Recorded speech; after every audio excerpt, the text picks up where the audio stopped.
Welcome to Caveman Sleep Stories. If you're listening to this right now, there's a good chance you're lying in bed, struggling with the same nightly battle millions face, the desperate search for real rest. But what if I told you that 50,000 years ago, our ancestors solved this problem completely, not with technology, but by living in perfect harmony with some biological sleep requirements we've almost entirely abandoned? Tonight, we journey back to discover why cavemen, despite facing genuine dangers we can't imagine, experienced deeper sleep than anyone alive today. We'll explore the complete darkness that made their brains produce melatonin like never before, the physical exhaustion that made sleep irresistible, the communal warmth that erased nighttime anxiety, and other lost elements of perfect rest. If this story helps you find the sleep you've been searching for, consider subscribing to Caveman Stories so you never miss these ancient journeys, and leave a like to help others discover what we've all forgotten about truly restful sleep. Close your eyes for a moment and imagine something impossible in the modern world: true darkness. Not the dim glow of a streetlight bleeding through curtains, not the faint pulse of a phone charging on your nightstand, not even the digital clock casting its green numbers across the ceiling. I mean darkness so complete that your hand disappears inches from your face. Darkness so pure that the only light comes from dying embers in a stone hearth, their orange glow fading with each passing hour until nothing remains but absolute, enveloping black. This was the night our ancestors knew. This was the canvas upon which the most restful sleep in human history was painted, and understanding it means understanding something we've almost completely lost. Picture yourself stepping back through time, past the Industrial Revolution's factory smoke, past medieval candlelit chambers, past Roman oil lamps and Bronze Age torches, all the way back to the Pleistocene epoch, somewhere between 50,000 and 15,000 years ago. You're standing at the mouth of a limestone cave in what we now call southern France, though no one has named it yet. The sun has just dropped below the horizon, and with it goes the last fragment of light that will touch this landscape for the next 12 hours. No street lamps flicker on, no headlights sweep across the grassland, no glow from distant cities stains the sky orange. When darkness comes here, it comes completely, and with it comes something your body hasn't felt in years: the deep, cellular permission to truly rest. Inside the cave, 23 people from 3 generations are preparing for sleep. The fire that has burned since morning is being carefully banked, not extinguished, but reduced to glowing coals that will hold their heat through the coldest hours. As the flames die down, something remarkable happens in every brain in that cave. The suprachiasmatic nucleus, a tiny cluster of neurons behind each person's eyes, detects the absence of blue wavelength light. In response, the pineal gland deep in the brain begins releasing melatonin, the hormone that governs our sleep-wake cycles. But unlike the trickle of melatonin that struggles to emerge in our modern light-polluted nights, this release is a flood. Without a single photon of artificial light to disrupt the signal, melatonin pours into the bloodstream at concentrations we rarely achieve today, even with supplements. Archaeological evidence from sites like Abri Pataud in France and Dolní Věstonice in the Czech Republic shows us exactly how these cave dwellers managed their light sources. Hearth analysis reveals careful fuel management, with larger logs burned during active evening hours and smaller, slower-burning materials like animal fat or bone marrow used to maintain minimal light through the night. The soot patterns on cave ceilings tell us that fires were positioned to maximize warmth while minimizing smoke, and the ash layers in sleeping areas show that people bedded down in zones where firelight was already dim, deliberately choosing the darker recesses of the cave for their rest. They weren't fighting the darkness, they were embracing it.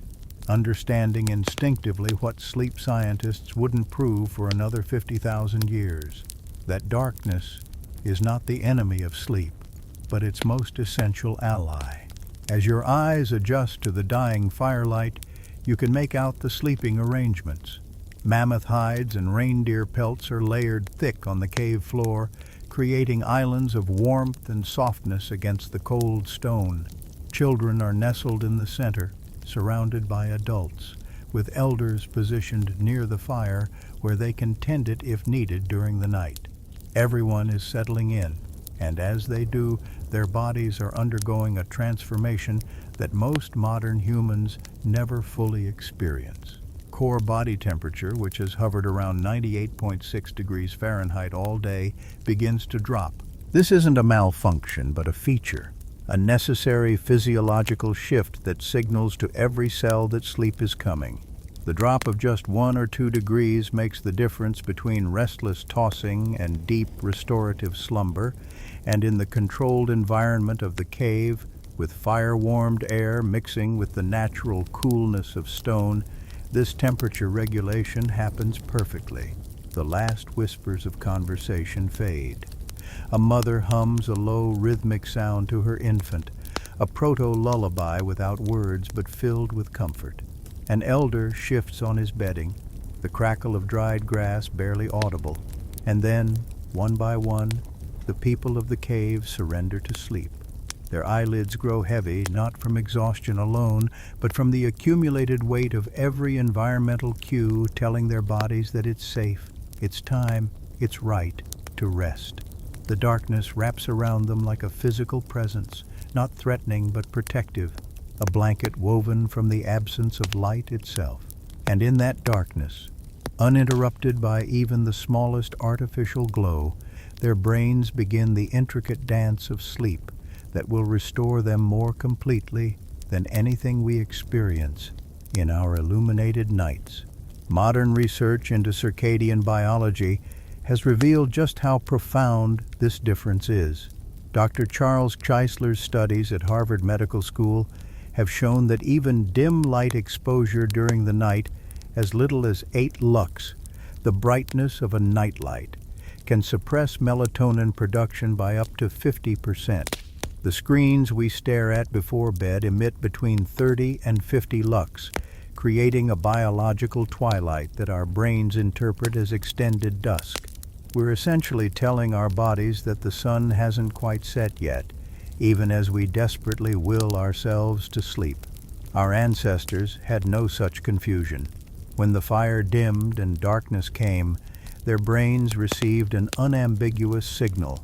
Day is over, night has begun, sleep must follow. There was no negotiation, no cognitive dissonance between what their eyes saw and what their biology expected. But darkness alone, though crucial, was only the beginning of what made their sleep so restorative. As the night deepens and the last ember fades to black, something else takes over as the governing rhythm of their rest, the sun itself, or rather its absence.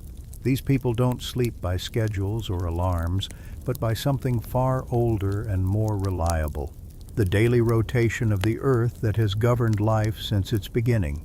Their bodies aren't fighting against biology, but flowing with it, and that alignment creates a quality of rest that feels almost otherworldly to those of us who live by artificial time.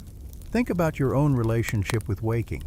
How often do you open your eyes naturally, refreshed and ready, rather than being jolted awake by an alarm clock's harsh buzz or the insistent chime of a smartphone? For most of us, morning doesn't arrive. It attacks, yanking us from whatever stage of sleep we happen to be in with no regard for whether our bodies were ready. We drag ourselves upright, groggy and disoriented, reaching for coffee to jumpstart systems that are still trying to finish the night's restorative work. We call this normal, but it's anything but. It's a violence we commit against ourselves daily, and we've been doing it for so long that we've forgotten there's any other way. Our Paleolithic ancestors knew another way, the only way humans knew for hundreds of thousands of years. They woke with the sun, not because they forced themselves to, not because they had somewhere to be, but because their bodies, after a full night of complete rest, were naturally ready to meet the day. Studies of modern hunter-gatherer groups like the Hadza in Tanzania and the Tsimane in Bolivia, whose sleep patterns are thought to mirror those of our Pleistocene ancestors, show something remarkable. These people don't use alarm clocks, yet they wake within minutes of sunrise, naturally and without grogginess. Their sleep cycles, having run their complete course through all the necessary stages, conclude just as the first light of dawn begins to filter into their shelters. The mechanism behind this is elegantly simple. As the sun rises, even before its light is consciously perceived, photons begin to penetrate closed eyelids. The retina contains specialized cells called intrinsically photosensitive retinal ganglion cells that detect this light and send signals directly to the suprachiasmatic nucleus, the brain's master circadian clock. This triggers a cascade of hormonal changes. Melatonin production shuts down, cortisol levels begin to rise, providing natural energy, and core body temperature starts to climb back toward its daytime level. The entire system is designed to make waking a gentle, gradual process, a biological sunrise that mirrors the one happening outside. When you're camping and you wake with the dawn feeling surprisingly refreshed despite sleeping on the ground, you're experiencing a tiny fraction of what our ancestors felt every single morning of their lives. But the circadian alignment goes deeper than just the timing of sleep and wake. Archaeological evidence from sites across Europe and Asia reveals that Paleolithic peoples structured their entire lives around solar cycles. Analysis of tool-making debris at sites like Box Grove in England shows that detailed work requiring good light was done during midday hours, while cruder tasks like hide processing were saved for dimmer morning and evening light. Fire-cracked rocks and food remains tell us that major meals were timed with sunset, giving the body several hours to digest before sleep. Even social activities followed the sun's rhythm, with cave art creation often happening during specific times of day when light entered caves at particular angles. This wasn't rigid scheduling, but responsive living, reading the day's light and adjusting activities accordingly. In summer, when days stretched long and bright, sleep duration naturally decreased. Studies of modern hunter-gatherers show that summer sleep averages around 6.5 to 7 hours, with people staying active later into the evening and rising earlier with the dawn. But in winter, when darkness dominates and temperatures plummet, sleep extends to 8 or even 9 hours. The body, reading the extended darkness as a signal to conserve energy, simply rests more. There's no guilt about oversleeping, no anxiety about wasting daylight, just a natural expansion and contraction of rest in harmony with the season. Chronobiologists call this photoperiodic flexibility, the ability to adjust sleep duration based on day length, and it's something most modern humans have completely lost. We sleep roughly the same 7 to 8 hours, whether it's the summer solstice or the depths of December, maintaining this artificial consistency through sheer force of will and artificial lighting. Our ancestors would have found this bizarre, like eating the same amount regardless of hunger, or wearing the same clothes in both summer and winter. They understood that rest, like every other aspect of life, needed to flex with the environment. The seasonal variation went beyond just duration. The quality and character of sleep shifted with the year. In summer, with its lighter nights, sleep was often more fragmented, with people waking briefly during the short hours of darkness before returning to rest. This biphasic pattern, which we'll explore more deeply, was more pronounced when nights were brief. But in winter, sleep became monolithic, a long, deep plunge into unconsciousness that lasted from dusk until well after dawn. Bone chemistry analysis from Paleolithic remains shows seasonal variations in cortisol markers, suggesting that winter truly was a time of reduced stress and extended rest, the body downshifting into a kind of human hibernation. Consider what happened when that alignment was disrupted, because even in the Paleolithic, there were occasional disruptions. A full moon might keep people awake longer, its bright light delaying melatonin release. A night hunt for migrating animals might require staying up past dark. A sick child might mean a parent sleeping in fragments. But here's the crucial difference. These disruptions were temporary and rare, and more importantly, they were always corrected by the return to natural light cycles. There was no chronic circadian disruption, no months or years of fighting against the body's natural rhythm. If you stayed up late hunting by moonlight, the next day's sunrise still came at the same time, and your body, exhausted from the disrupted night, would naturally push you toward earlier sleep the following evening. The system was self-correcting in a way that our artificially lit world can never be. Modern research has revealed just how catastrophic chronic circadian disruption is for sleep quality. Night shift workers, who live in perpetual misalignment with solar cycles, experience shortened lifespans, increased cancer rates, higher rates of depression, and dramatically worse sleep even during their designated rest periods. People who live in cities surrounded by light pollution that can be 100 to 1,000 times brighter than the natural night sky produce 30 to 50% less melatonin than those in darker environments. We're essentially living in a permanent state of jet lag, our biology insisting it's one time while our environment claims it's another. Our Paleolithic ancestors had none of these problems. When night came, it was truly night. When morning arrived, it was undeniably morning. And crucially, this pattern repeated with absolute consistency, day after day, year after year, for their entire lives. Their circadian clocks weren't just synchronized to the sun, they were entrained to it, locked in so firmly that their bodies anticipated the light changes before they happened. This anticipatory physiology meant that sleep didn't just happen reactively, in response to darkness, but proactively, with the body preparing for rest hours before sunset, ramping up melatonin production gradually, shifting metabolism, cooling core temperature, all in preparation for the night's restoration.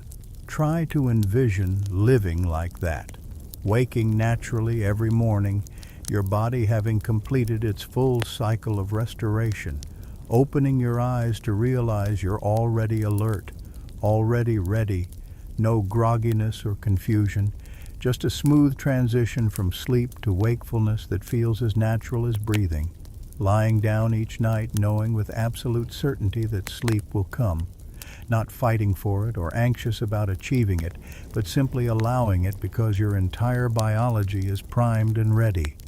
This was the baseline experience of human sleep for hundreds of thousands of years, and it was all built on one simple principle: alignment with the sun.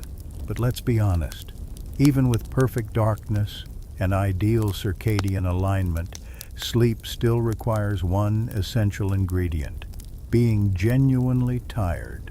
Not just mentally drained from a day of emails and meetings, not just emotionally exhausted from navigating modern social complexities, but physically spent, muscles depleted, body screaming for rest and repair. This is something most of us almost never experience anymore, and it's one of the most critical missing pieces of restorative sleep. Our Paleolithic ancestors didn't have to try to be tired. Exhaustion was built into every single day of their existence. And that exhaustion, far from being a burden, was the foundation of the most perfect sleep humans have ever known. Let's start with the numbers, because they're staggering.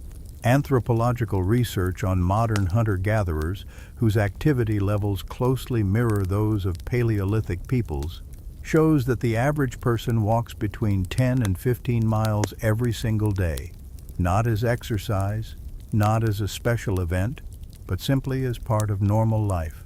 Foraging for plants means covering vast territories, checking multiple locations for ripe fruits, edible roots, or useful materials.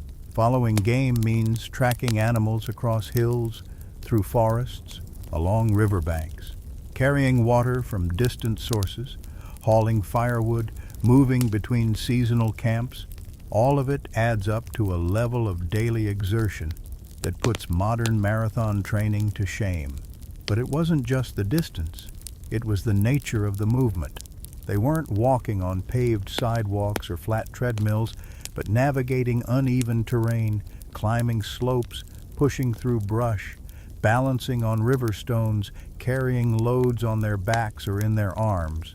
Biomechanical analysis of Paleolithic skeletons shows muscle attachment points that are significantly more robust than modern humans, indicating lifetimes of intense, varied physical labor. Their quadriceps were 30 to 40% more developed than ours. Their shoulders and arms showed evidence of regular heavy lifting, and their core muscles, constantly engaged in balance and load-bearing, were built like modern athletes. Consider a typical day. Before dawn, while dew still clings to the grass, the camp begins to stir. There's no breakfast waiting in a refrigerator, so the day begins with food acquisition. A small group heads out to check snares set the previous evening. A 2-mile walk to the rock outcropping where rabbits are known to burrow. Another group, mostly women and children, spreads across the nearby valley to gather plant foods, digging for tubers with pointed sticks, a task that engages every muscle in the upper body. A hunting party leaves in a different direction, following tracks spotted yesterday, prepared to walk as far as necessary to bring down a deer or auroch. By mid-morning, everyone has already walked several miles and performed hours of physical labor, and the day is just beginning. The afternoon brings different tasks, but equal exertion. Hides from a previous hunt need processing, a task that requires scraping flesh and fat from the skin using stone tools, an upper body workout that continues for hours. Firewood must be gathered, broken into manageable pieces, and hauled back to camp. A particularly rich patch of berries is discovered 3 miles away, necessitating multiple trips to transport the harvest. Stone tools that have dulled need to be resharpened or replaced, requiring either a trip to a flint source or lengthy percussion work to knap new blades. None of this is optional. Every single task is essential for survival, and every one demands significant physical output. By evening, when the group finally gathers around the fire for the main meal, they're not just a little tired, they're depleted. Glycogen stores in muscles have been exhausted and partially replenished and exhausted again. Micro tears in muscle fibers, accumulated from hours of varied movement, need repair. Joints that have flexed and extended thousands of times need lubrication and recovery. Even the brain, which burns tremendous amounts of glucose during problem solving and spatial navigation, is running low on fuel. The body isn't just ready for sleep, it's demanding it, sending clear, unambiguous signals that rest is not optional, but essential. This kind of exhaustion triggers a sleep response that's qualitatively different from what most modern people experience. When physical activity is sustained throughout the day, adenosine, a sleep-promoting neurotransmitter, accumulates in the brain as a byproduct of cellular energy use. The more active you are, the more adenosine builds up, creating what sleep scientists call sleep pressure. In our sedentary lives, we produce some adenosine, but not enough to create overwhelming sleep pressure.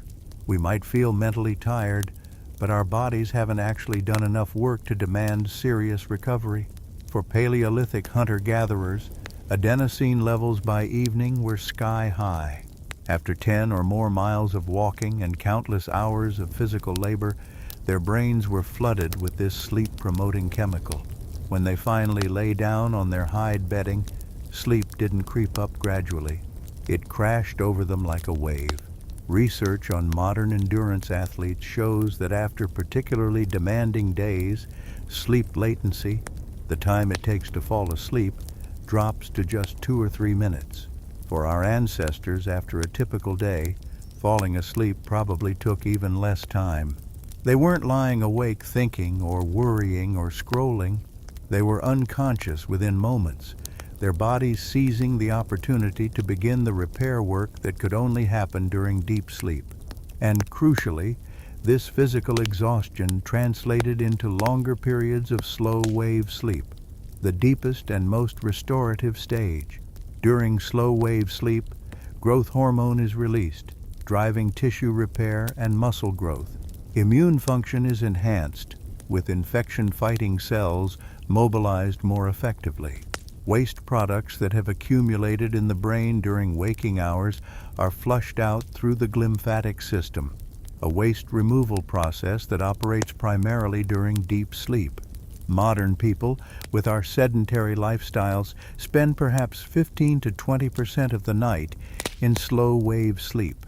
Studies of people undergoing intense physical training show that percentage can double or even triple, with the body demanding more deep sleep to handle the increased repair demands. Paleolithic people, physically active to a degree we can barely imagine, likely spent enormous portions of their nights in this deepest sleep stage, emerging each morning not just rested, but rebuilt. Archaeological evidence supports this.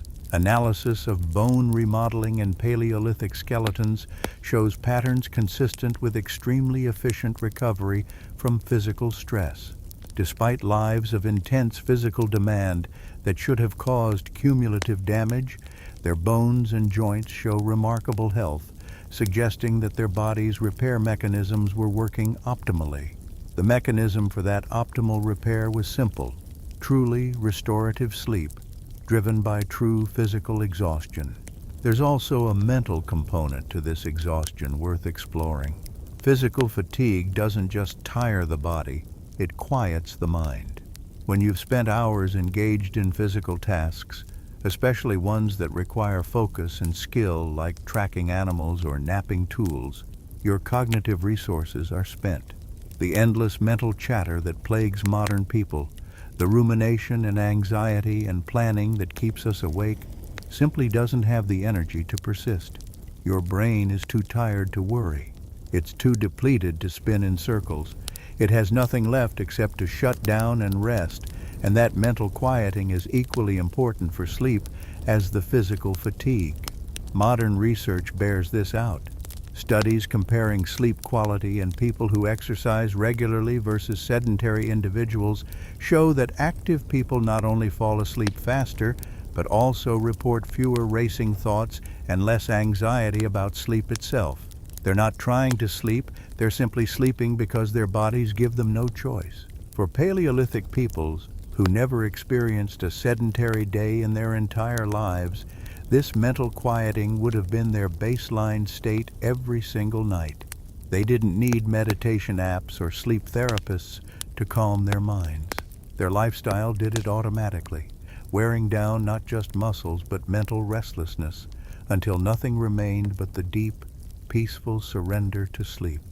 And here's something we've completely lost: the satisfaction of exhaustion. In our world, tiredness is something to fight against, to overcome with stimulants and willpower. But for our ancestors, that deep end-of-day fatigue was pleasurable, a signal that they had done what needed to be done, that they had provided for themselves and their group, that they had earned their rest. Lying down on soft hides after a day of productive labor would have felt like a reward, a moment of pure physical relief and contentment. They looked forward to sleep, not as something to struggle toward, but as the sweet collapse into rest after honest work. So when we talk about why cavemen had the most restful sleep in history, we can't ignore this fundamental reality. They were genuinely, thoroughly tired every single night. Their bodies needed sleep not abstractly, but urgently. And that need created a quality of rest that no amount of modern sleep optimization can replicate.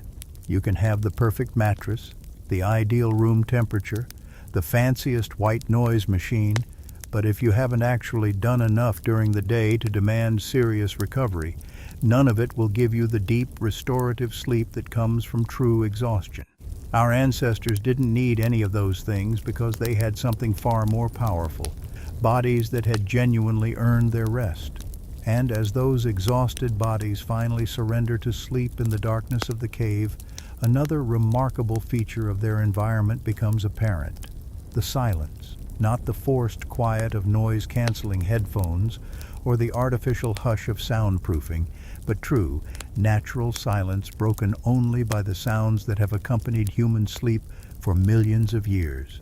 This is a soundscape so foreign to modern ears that most of us have never experienced it, yet it's precisely the acoustic environment our brains evolved to sleep within, and understanding it reveals another crucial element of why our ancestors' rest was so profound. Listen for a moment to your own environment.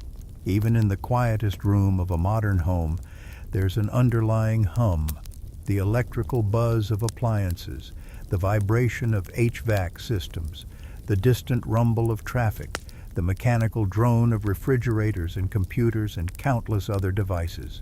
Studies using sensitive sound meters have found that even in suburban bedrooms at night, ambient noise levels hover between 30 and 40 decibels, roughly equivalent to a whispered conversation. In urban areas, that number climbs to 50 or even 60 decibels, as loud as normal speech. We've become so accustomed to this constant background noise that we don't even register it consciously. But our nervous systems never stop processing it, never fully relax, never achieve the deep calm that true quiet allows. Now transport yourself back to that Paleolithic cave. The fire has burned down to glowing coals. The last conversations have faded, and what remains is a silence so complete it feels almost physical, a presence rather than an absence. No engines, no electronics, no industrial hum, just the natural sounds of the night, and even those are sparse and rhythmic rather than constant and chaotic.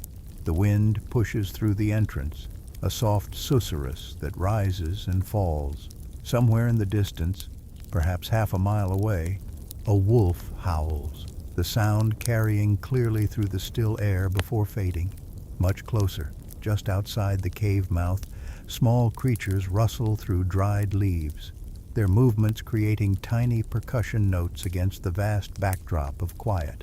Inside the cave itself, the sounds are even more intimate and soothing. The dying fire produces an irregular symphony of subtle noises, the soft hiss of moisture escaping from wood, the occasional pop of a pocket of resin igniting, the whisper of ash settling. These sounds don't disrupt sleep, but enhance it, providing a gentle acoustic anchor that tells the sleeping brain that all is well, the fire still burns, warmth remains, safety persists.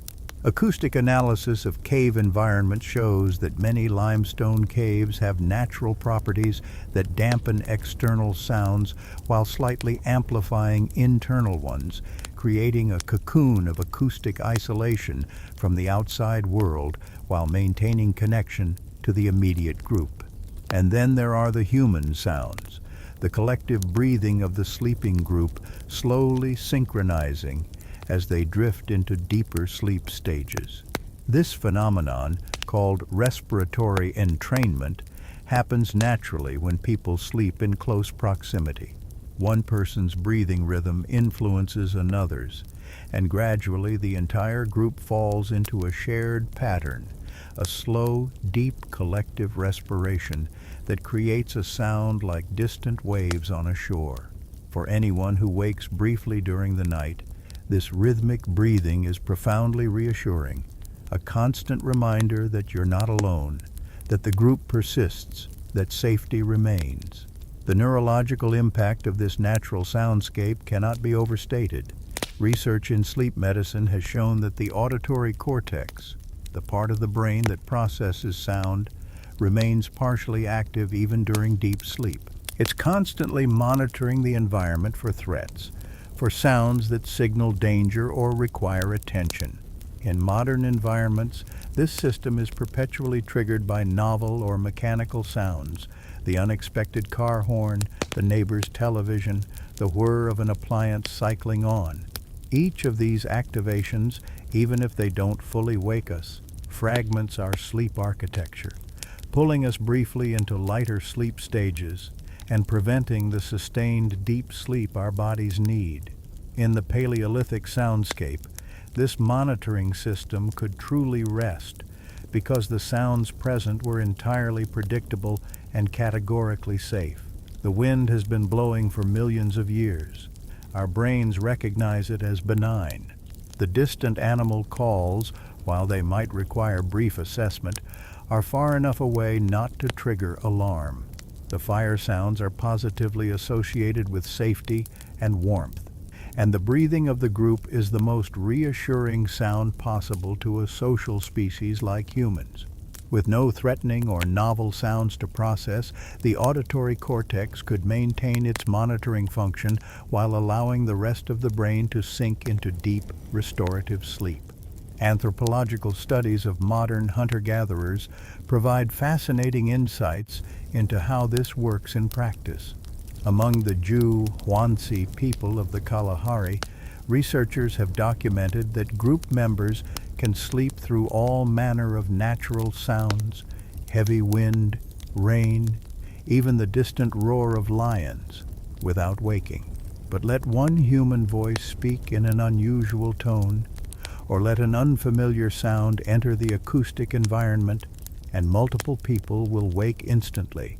Their auditory systems have been calibrated over lifetimes to recognize the difference between safe, expected sounds and potential threats, allowing them to maintain deep sleep except when truly necessary. This calibration extended to an understanding of acoustic ecology that we've completely lost. Paleolithic peoples would have known intimately the normal nighttime sounds of their environment. They knew which animals called at which hours, which sounds indicated nearby presence versus distant activity, which acoustic signatures meant danger, and which meant merely that the night was proceeding as it should. A sudden absence of sound, the forest going quiet, would have been just as alarming as an unusual noise signaling that a predator had entered the area and silenced the smaller creatures. But as long as the normal acoustic pattern continued, the wind blowing, the small animals moving, the distant predators calling from safe distances, sleep could continue undisturbed. The silence itself, the gaps between sounds, was equally important. Modern neuroscience has discovered that true silence has restorative properties for the brain beyond simply the absence of disruption. A remarkable 2013 study published in the journal Brain Structure and Function found that 2 hours of silence per day led to the development of new cells in the hippocampus, the brain region associated with memory formation and emotion regulation. While our ancestors obviously weren't in complete silence for 2 continuous hours, the overall quiet of their environment, interrupted only by occasional natural sounds, provided far more silent time than modern humans experience, potentially explaining their enhanced cognitive function and emotional regulation. There's also the question of sound quality and frequency. The mechanical sounds that dominate modern environments tend to be in the frequency ranges that humans find most irritating and arousing, between 2,000 and 5,000 hertz. The same range as alarm bells and infant cries, sounds we've evolved to respond to with alertness. Natural sounds like wind, rain, and distant animal calls tend to be either in lower frequency ranges or have more complex, less regular patterns that the brain processes as background rather than foreground. The crackling of fire in particular produces what's called pink noise, a type of sound that has more energy in lower frequencies and has been shown in multiple studies to improve sleep depth and enhance memory consolidation during sleep. Picture the cumulative effect of sleeping every single night in this optimized acoustic environment.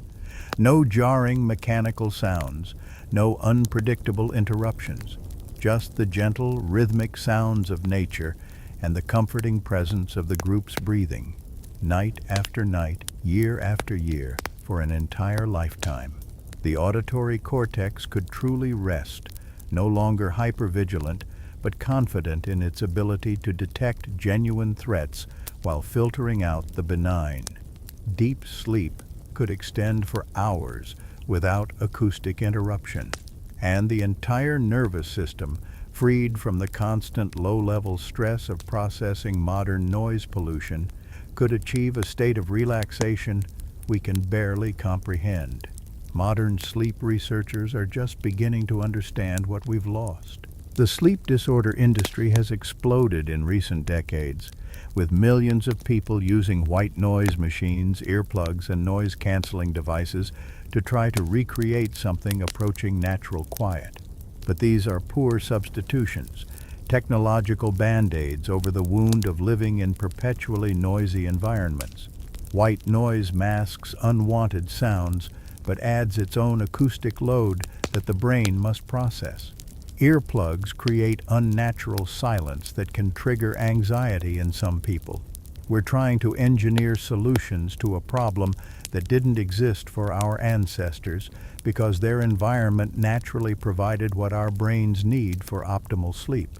And yet, within that silence, within that carefully calibrated acoustic environment, one sound reigned supreme, one that was simultaneously part of the safety and the comfort of Paleolithic sleep: the fire. We've already mentioned its crackling, but the acoustic presence of fire deserves deeper exploration because it represents perhaps the perfect sleep sound, evolutionarily familiar, rhythmically irregular enough to be interesting without being arousing, and fundamentally associated with safety and survival. The sound of fire was the original lullaby, and understanding its role in our ancestors' sleep reveals yet another layer of why their rest was so profound. But before we can fully appreciate the fire's acoustic contribution, we need to understand what the group was breathing as they slept in its presence, because the air quality of Paleolithic sleep environments was equally crucial to restoration, and it represents yet another stark contrast to the compromised atmosphere we breathe in modern bedrooms. Take a deep breath right now, wherever you are. What you're inhaling is a complex mixture. Oxygen, yes, but also nitrogen, carbon dioxide, and depending on where you live, varying amounts of particulate matter, volatile organic compounds from furniture and building materials, cleaning chemical residues, outdoor air pollution that has seeped inside, and countless other substances that have no business in human lungs. Air quality studies consistently show that indoor air can be 2 to 5 times more polluted than outdoor air, and the bedroom, where we spend a third of our lives, is often among the worst rooms in the house. Off-gassing from mattresses and bedding, dust mite waste products, mold spores from humidifiers, all of these compromise the air we breathe during our most vulnerable hours. Now return to that Paleolithic cave and breathe again. The air here is different, fundamentally different, and your body knows it immediately. Yes, there's smoke from the fire, and we shouldn't romanticize that. Smoke inhalation has its own health costs.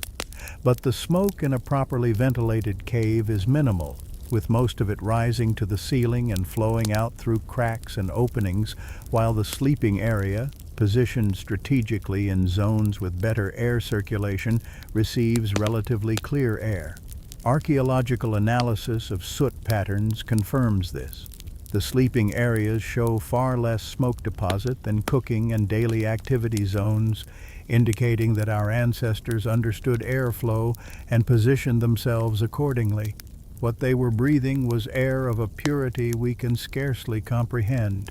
This was before agriculture, so there were no crop pollens in the concentrations that plague modern allergy sufferers. This was before domesticated animals, so there were no concentrated animal danders. This was before industry, before automobiles, before the millions of synthetic chemicals that now permeate the atmosphere.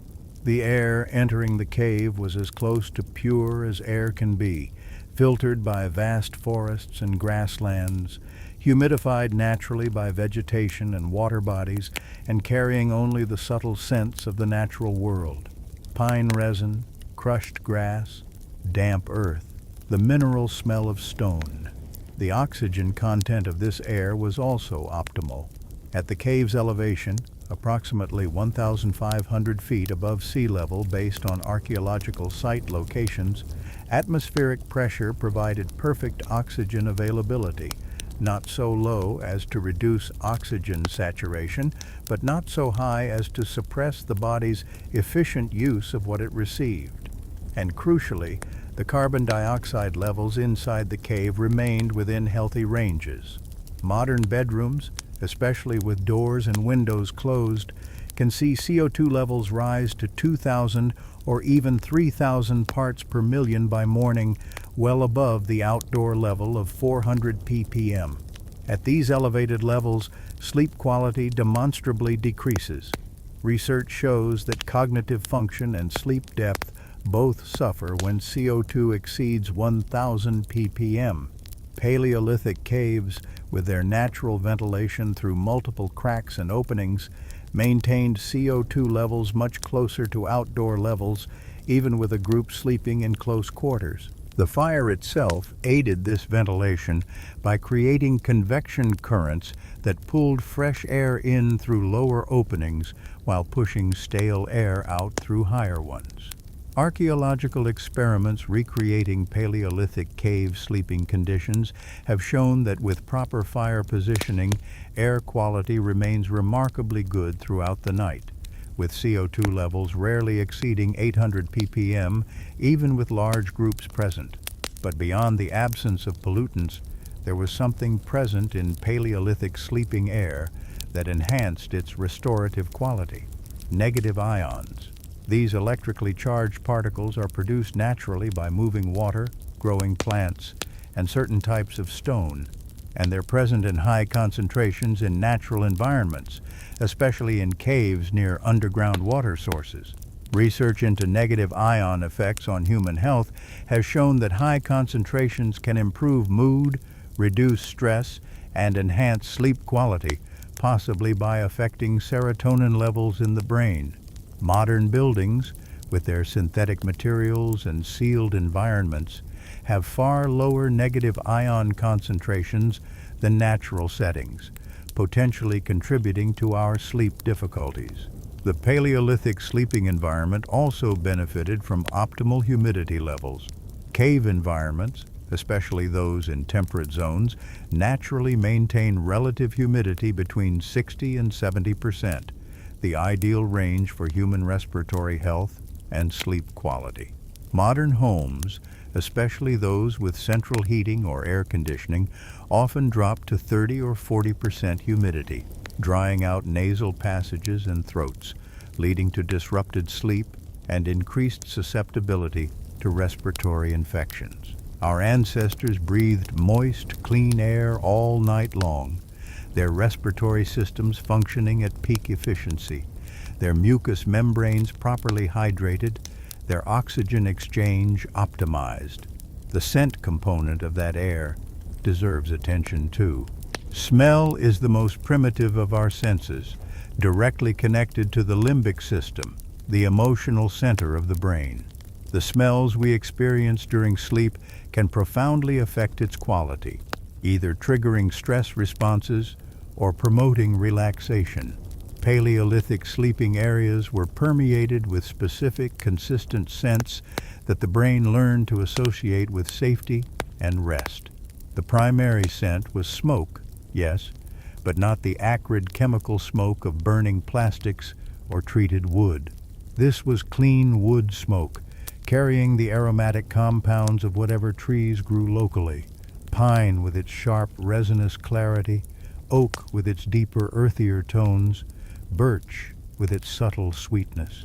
Archaeological evidence from sites like Sibudu Cave in South Africa reveals that our ancestors deliberately burned aromatic plants as part of their sleeping preparations. Remains of camphor bush, wild sage, and other aromatic species have been found in hearth areas and sleeping zones, suggesting intentional use for their pleasant scents and insect-repelling properties. Modern aromatherapy research has confirmed what our ancestors knew instinctively. Certain plant compounds, when inhaled, have genuine physiological effects on the nervous system, promoting relaxation and deeper sleep. The lavender sprays and essential oil diffusers we use today are pale imitations of the real thing, the actual plants burning gently, releasing their volatile compounds into the sleeping air. The bedding itself contributed to the aromatic environment. Fresh grasses and sedges, gathered regularly and layered beneath sleeping hides, released their own subtle plant scents as they were compressed by body weight. These weren't overpowering floral perfumes, but gentle green notes that the brain processed as fresh, clean, and natural. Animal hides, properly prepared through smoking and curing, carried their own distinctive leathery scent, neither unpleasant nor overpowering, just a constant olfactory signature of home and safety. This consistent scent environment, night after night, created powerful conditioning. These smells meant it was time to sleep, and the brain responded accordingly. Modern chronobiology research has revealed that olfactory cues can be powerful zeitgebers, time givers that help regulate circadian rhythms. Just as light and temperature signal time of day to our bodies, so can scent. The changing smell profile as the fire burned down through the night, bright and sharp when freshly fed, mellowing to warm ember scent by midnight, cooling to the mineral smell of ash by dawn, provided additional temporal information that helped regulate sleep cycles. Our ancestors' brains knew where they were in the night simply by what they smelled, adding another layer of circadian reinforcement that we've completely lost in our scentless, climate-controlled bedrooms. The respiratory benefits of this clean, properly humidified, naturally scented air extended far beyond just sleep quality. Deep breathing during sleep is essential for proper oxygenation of the brain and body, and anything that compromises breathing compromises restoration. Modern people often experience disrupted breathing during sleep, from simple congestion caused by dry air and allergens to more serious conditions like sleep apnea. Archaeological analysis of Paleolithic remains shows remarkably healthy respiratory systems, with none of the chronic inflammation or structural changes that result from breathing polluted air. Their clear airways and healthy lung tissue meant efficient oxygen exchange all night long, supporting the deep cellular restoration that only happens during sleep. And here's something remarkable. The air they breathed while sleeping was probably helping to heal them. Clean, humid air promotes mucosal immunity in the respiratory tract, helping fight off infections before they take hold. The antimicrobial compounds in wood smoke, while not something we'd recommend for long-term exposure today, may have provided some protection against airborne pathogens in the confined space of the cave. And the absence of the inflammatory triggers that plague modern sleepers, no dust mite allergens, no chemical irritants, no particulate pollution, meant their immune systems could focus on genuine threats rather than mounting constant low-level responses to environmental irritants. Breathing this clean air night after night, year after year, lifetime after lifetime, the cumulative health effects would have been profound. While Paleolithic life was hard and dangerous in many ways, respiratory health was probably superior to what most modern humans experience. And since breathing is so intimately connected to nervous system regulation, with deep, easy breathing promoting parasympathetic activation and relaxation, the air quality of their sleep environment contributed directly to their ability to achieve deep, restorative rest. So as we picture our ancestors sleeping in their cave, we need to see not just darkness and quiet, but also air that nourishes with every breath, clean and pure and perfectly balanced, carrying scents that soothe and signal safety, supporting the deep, efficient respiration that feeds restoration. It's yet another element of their sleep environment that we've lost, and are desperately trying to recreate with air purifiers and humidifiers and aromatherapy devices, technological solutions to problems that didn't exist when humans slept in harmony with the natural world. But even the purest air means little if you're sleeping on hard, cold ground. The physical surface our ancestors rested upon, the actual bedding that supported their bodies through the night, was another crucial element of their superior sleep. And it deserves careful examination because it reveals sophisticated understanding of comfort and insulation that we often overlook when we think of primitive peoples. The floor of the cave is limestone, hard and unforgiving. Sleeping directly on it would be not just uncomfortable but dangerous, drawing heat from the body and leading to hypothermia on cold nights. But our ancestors didn't sleep on bare stone. Archaeological excavations at sites like Sibudu Cave in South Africa and Ohalo II in Israel have revealed elaborate bedding structures dating back 77,000 years and 23,000 years respectively, showing that the creation of comfortable sleeping surfaces is one of humanity's oldest technologies, as old as tool making itself. The foundation layer was typically grass, sedges, or reeds, gathered from nearby wetlands or meadows, and brought to the sleeping area in armloads. This wasn't a thin scattering, but a substantial mattress, often 6 to 8 inches thick when freshly laid. The compressed grass created thousands of tiny air pockets, providing excellent insulation from the cold stone below, while creating a surface with just enough give to conform to the body's contours. Modern camping enthusiasts who've slept on improvised grass beds report that properly made ones are surprisingly comfortable, far superior to sleeping on bare ground and comparable to thin foam pads. But the Paleolithic bed wasn't complete with just grass. Analysis of the plant remains shows careful selection of species. At Sibudu Cave, researchers found that the inhabitants preferentially used species like Cryptocarya woodii, a relative of camphor trees, whose leaves contain natural insect repellents. This wasn't random gathering, but informed selection, choosing plants that would not only provide cushioning, but also protect against the fleas, ticks, and other parasites that would otherwise infest any long-term sleeping area.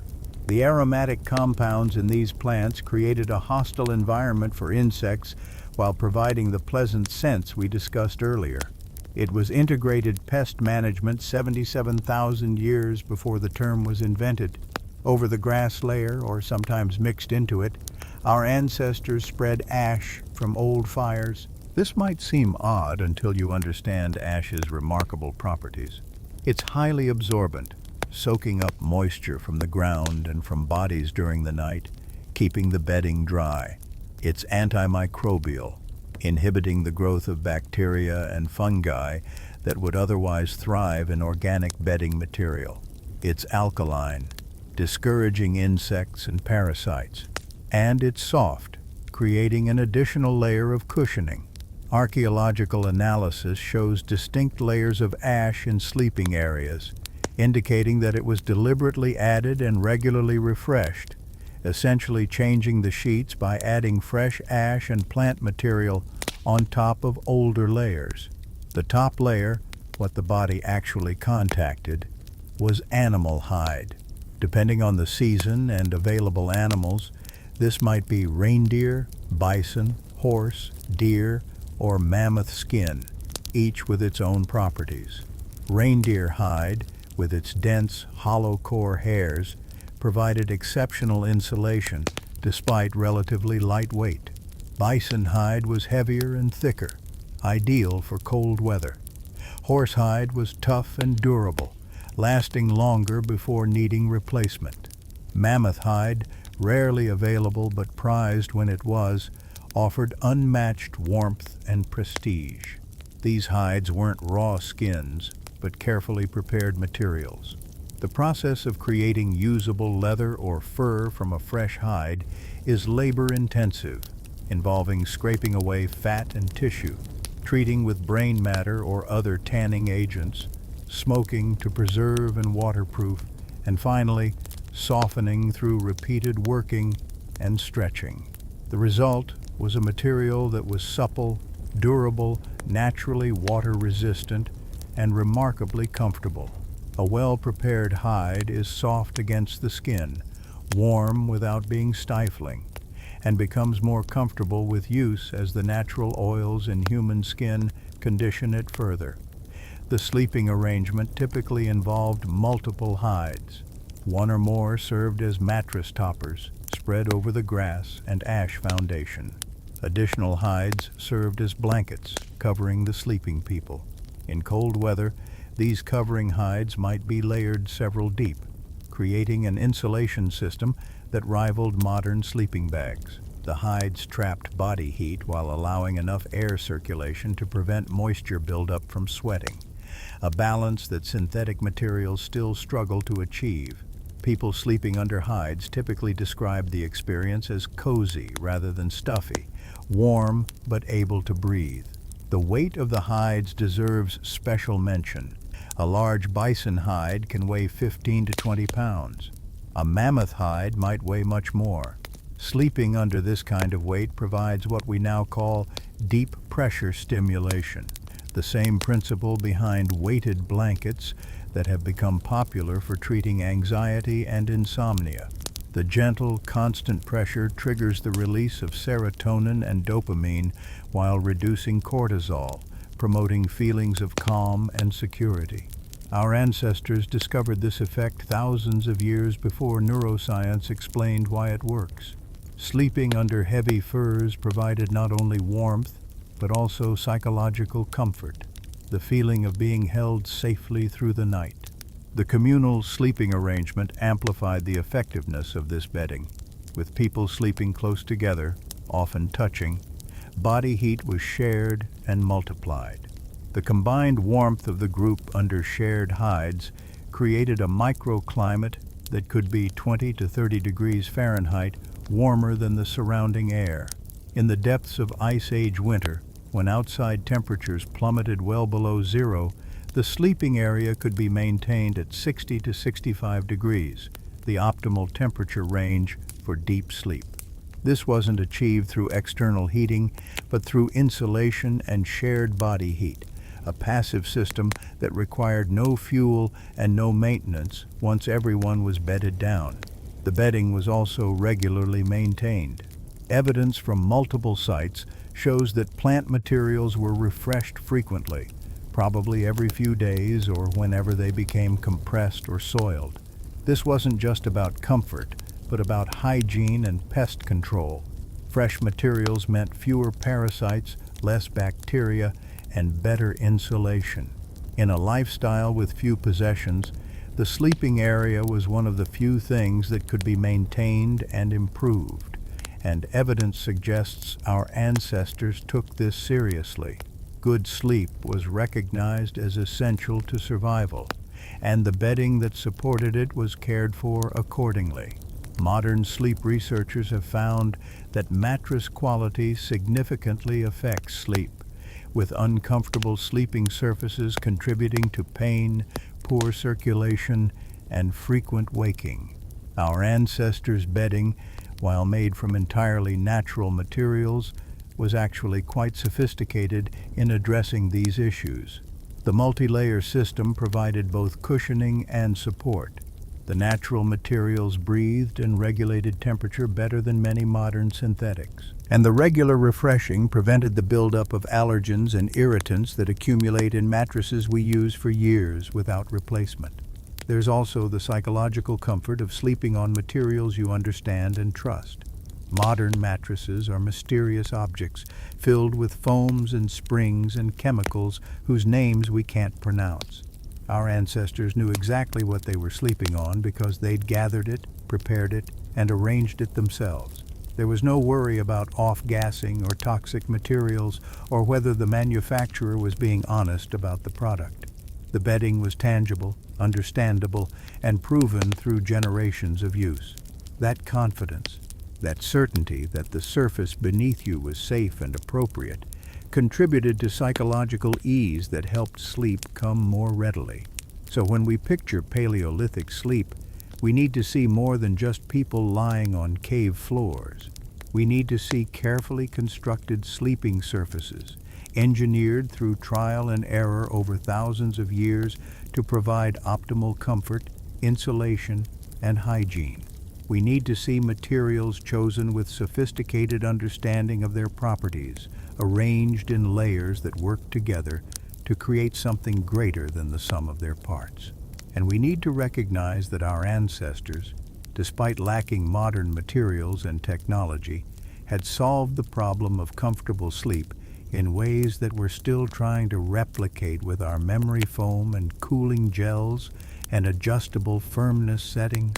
That comfortable bedding, combined with the darkness, the quiet, the clean air, and all the other elements we've explored, created a sleeping environment that was essentially perfect for human biology. But there was one more crucial factor, perhaps the most important of all, the temperature. Because no matter how perfect everything else is, if you're too hot or too cold, quality sleep becomes impossible. And here again, our ancestors had found solutions that worked with their biology rather than fighting against it, creating thermal conditions that modern sleep science is only now recognizing as essential for deep restoration. Human body temperature follows a daily rhythm, dropping in the evening to reach its lowest point in the early morning hours, then rising again toward waking. This drop of 2 to 3 degrees Fahrenheit isn't incidental, but essential for quality sleep. The cooling signals to the brain that it's time to sleep, and the low body temperature during the night facilitates the deep sleep stages where the most important restoration occurs. Anything that interferes with this cooling, whether environmental heat, heavy blankets, or even eating too close to bedtime, degrades sleep quality even if we're not consciously aware of it. Our modern sleeping environments often work against this natural cooling. Central heating maintains constant temperatures regardless of natural cycles. Thick mattresses trap body heat. Synthetic bedding materials don't breathe effectively. Many people sleep too warm without realizing it, spending the night in light sleep stages because their core temperature never drops adequately. Sleep researchers have found that the optimal bedroom temperature for most people is between 60 and 68 degrees Fahrenheit, significantly cooler than the 72 to 75 degrees many thermostats are set to. The Paleolithic sleeping environment naturally provided this optimal cooling, but in a more nuanced way than simply being cold. The cave itself acted as a thermal mass, absorbing heat during the day and releasing it slowly at night, moderating temperature swings. The stone walls maintained a relatively constant temperature year-round, typically in the 50s Fahrenheit in temperate regions, cool but not freezing. The fire provided controllable warmth, banked low at night to maintain just enough heat in the immediate sleeping area, while allowing the rest of the cave to remain cool. This created a temperature gradient that was actually ideal for sleep. The air people breathed was cool, helping to lower core body temperature, but their bodies were insulated by hides, maintaining comfortable warmth. It's the same principle behind the advice to keep your bedroom cool but sleep under warm covers, but achieved naturally without thermostats or electric blankets. The body could shed heat as needed into the cool air while still feeling comfortably cocooned, supporting both the temperature drop needed for sleep initiation and the warmth needed for continued comfort through the night. The communal sleeping arrangement added another layer of thermal regulation. With multiple bodies clustered together, the group as a whole generated significant heat, but individuals could regulate their personal temperature by adjusting their position within the sleeping circle. Feeling too warm? Move toward the outer edge where cooler cave air circulates. Feeling cold? Shift toward the center, where more bodies mean more warmth. Children and elders, who have more difficulty regulating body temperature, were positioned in the prime spots where warmth was most consistent, while younger adults with better thermoregulation took positions where temperatures varied more. Seasonal variation in sleeping arrangements reflected sophisticated understanding of thermal needs. Archaeological evidence from various sites shows that summer sleeping areas were often positioned differently than winter ones, closer to cave entrances, where breezes could provide cooling, or even outside under rock overhangs when nights were warm. Winter sleeping spots moved deeper into caves where protection from wind was better and where the thermal mass of surrounding stone helped maintain more stable temperatures. The same group might have 3 or 4 different sleeping locations within or near their cave, chosen based on seasonal thermal requirements. The bedding itself was adjusted seasonally. Summer sleeping might involve a single light hide over minimal grass bedding, with most of the body exposed to circulating air. Winter bedding grew thick with multiple layers of grass for insulation, several heavy hides, and people packed more closely together. This flexibility meant that the sleeping environment could be optimized for current conditions rather than being a one-size-fits-all arrangement that worked poorly in all seasons. Modern thermoregulation research has revealed just how important temperature is for sleep architecture. When body temperature doesn't drop adequately, people spend more time in light sleep and less in the deep, slow-wave sleep that's most restorative. When the sleeping environment is too warm, REM sleep is disrupted, leading to fewer and shorter dreams and less of the cognitive processing that happens during REM stages. When it's too cold, the body diverts energy to maintaining core temperature, again disrupting sleep quality. The narrow range between these extremes, roughly 60 to 68 degrees ambient temperature with appropriate covering, is where optimal sleep happens. Our ancestors lived in that optimal range every single night.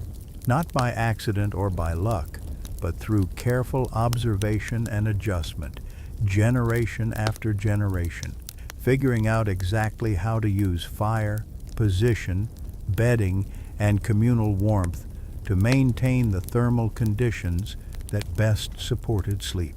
They didn't have thermometers or sleep studies, but they had something better: immediate feedback over lifetimes. If sleeping arrangements were wrong, people felt worse, performed worse, and over evolutionary time were less successful.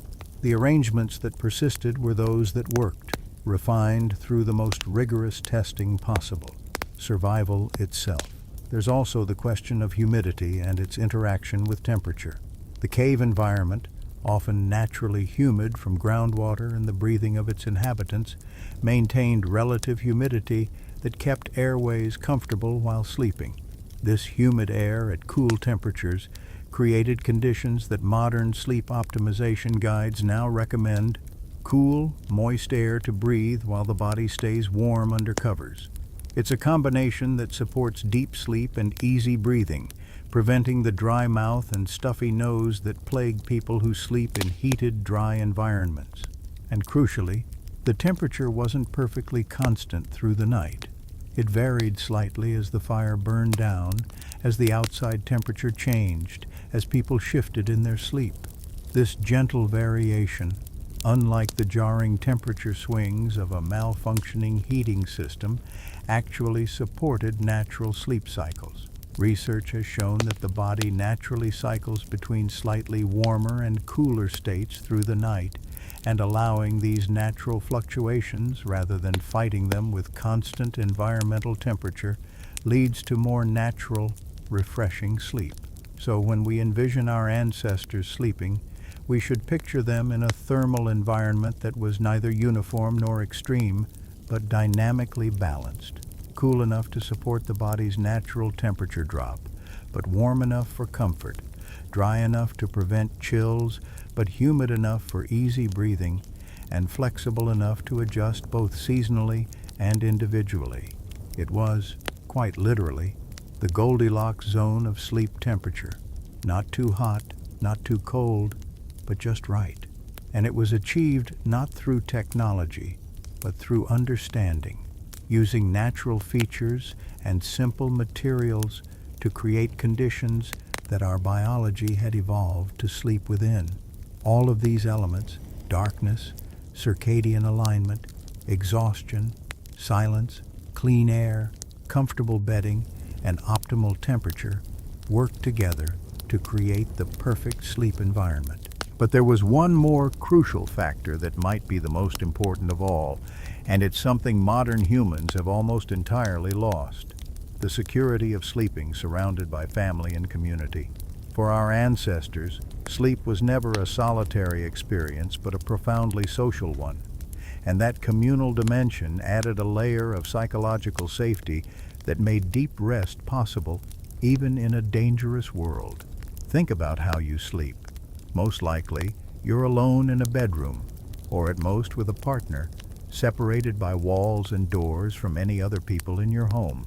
This isolation is so normal to us that we don't question it, but it's historically aberrant. For the vast majority of human existence, for hundreds of thousands of years, people slept in groups, children with parents, parents with each other, elders nearby, all together in shared spaces. That's what our brains and bodies evolved to expect, and the absence of it in modern life creates a low-level stress we may not even recognize. In the Paleolithic cave, no one sleeps alone.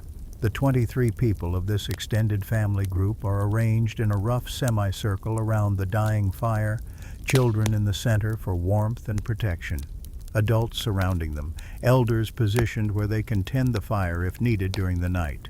Bodies touch or nearly touch, hides overlap, warmth is shared, and most importantly, presence is constant. If you wake in the night, you're immediately aware that you're surrounded by your people, by those who care for you and whom you care for in return. That awareness, that bone-deep certainty that you're not alone, does something profound to the nervous system. The biological mechanism deserves understanding. Human beings, like all primates, are social creatures whose very survival has always depended on group cooperation. Isolation is dangerous. A lone human in the wild is vulnerable to predators, unable to maintain constant vigilance, and without backup in case of injury or illness. Our nervous systems evolved to recognize this reality, coding isolation as dangerous and communal presence as safe.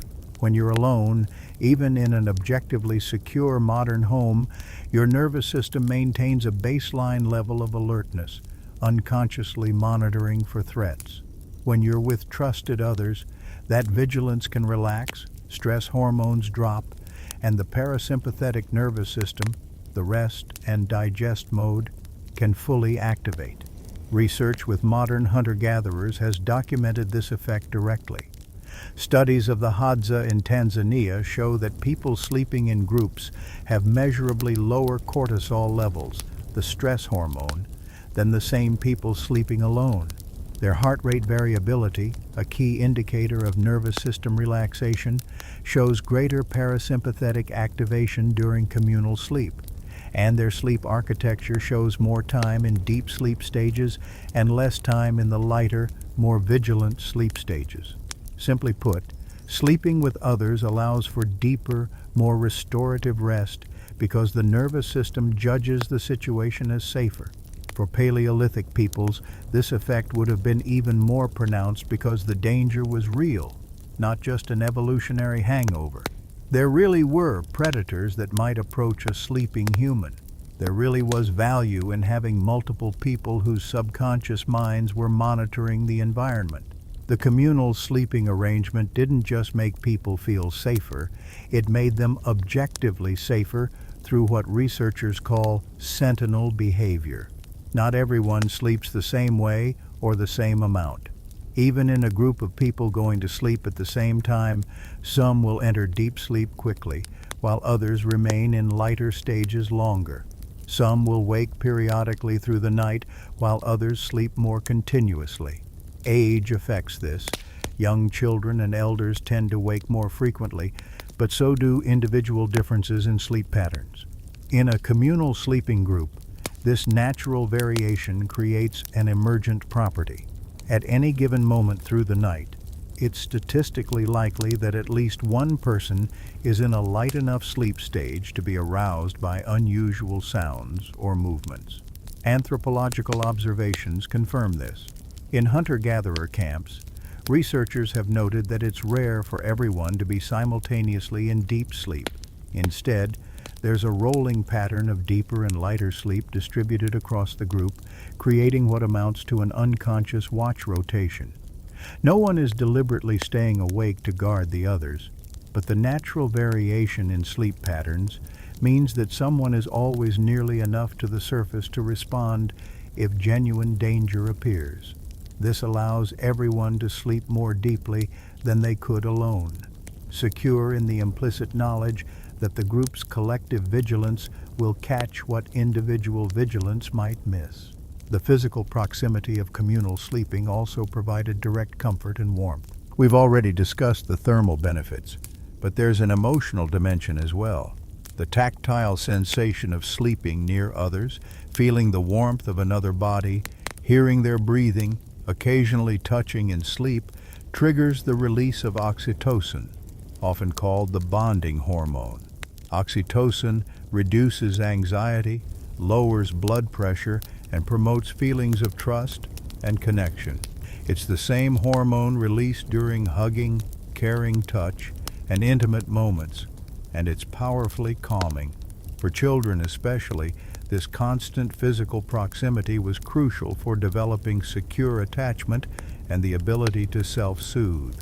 Infants slept skin to skin with mothers, their breathing and heart rates synchronizing in a phenomenon called physiological attunement. This co-regulation helped infants develop stable sleep patterns and taught their nervous systems what safety feels like. Toddlers and older children, positioned in the protective center of the sleeping group, learned that sleep was a safe time, that they would be watched over, that nothing bad would happen while they were vulnerable. This early experience created a foundation of sleep confidence that lasted their entire lives. The communal sleeping arrangement also meant that nighttime needs were met quickly and calmly. A baby woke hungry.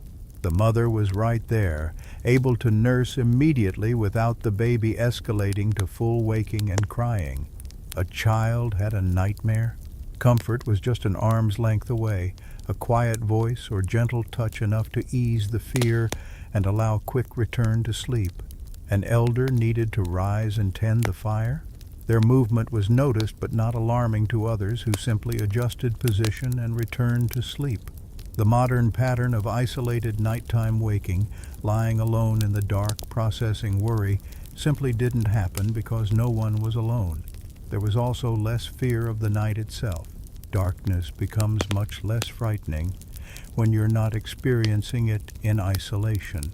The deep evolutionary dread that many people feel in the middle of the night, the irrational sense that something dangerous is near, makes sense when you consider that for most of human history, a lone person in the dark actually was in danger. But surrounded by your group, that primal fear loses its power. The darkness outside the sleeping circle might be deep and mysterious, but the circle itself is safe, warm, and filled with the presence of loved ones. The sense of belonging and purpose that came from being part of this sleeping group also contributed to sleep quality. Each person had a role in the group's nighttime safety and comfort. Adults provided protection. Elders tended the fire. Parents comforted children. Even children contributed simply by being the precious center that the group organized itself to protect. Everyone mattered, everyone belonged, and that deep sense of purpose and connection provided psychological foundation for relaxed, restorative sleep. Contrast this with modern sleeping arrangements where loneliness and isolation are epidemic. Millions of people sleep alone every night, not by preference but by circumstance, separated from family and community by the demands of modern life. Even people who live with others often sleep in separate rooms, divided by walls and doors that create acoustic and social isolation. We've been taught that this is normal, even desirable, that good sleep requires privacy and separation. But our biology tells a different story. The spike in sleep disorders, the prevalence of nighttime anxiety, the difficulty so many people have falling and staying asleep, these aren't individual failings, but predictable consequences of sleeping in ways our species never evolved for. Some modern people are rediscovering what our ancestors knew. The popularity of co-sleeping with infants, despite medical establishment resistance, reflects parents' instinctive recognition that babies sleep better near them. The fact that many couples report sleeping better together than apart, even if the partner snores or moves around, suggests that the psychological benefits of proximity outweigh the minor disturbances.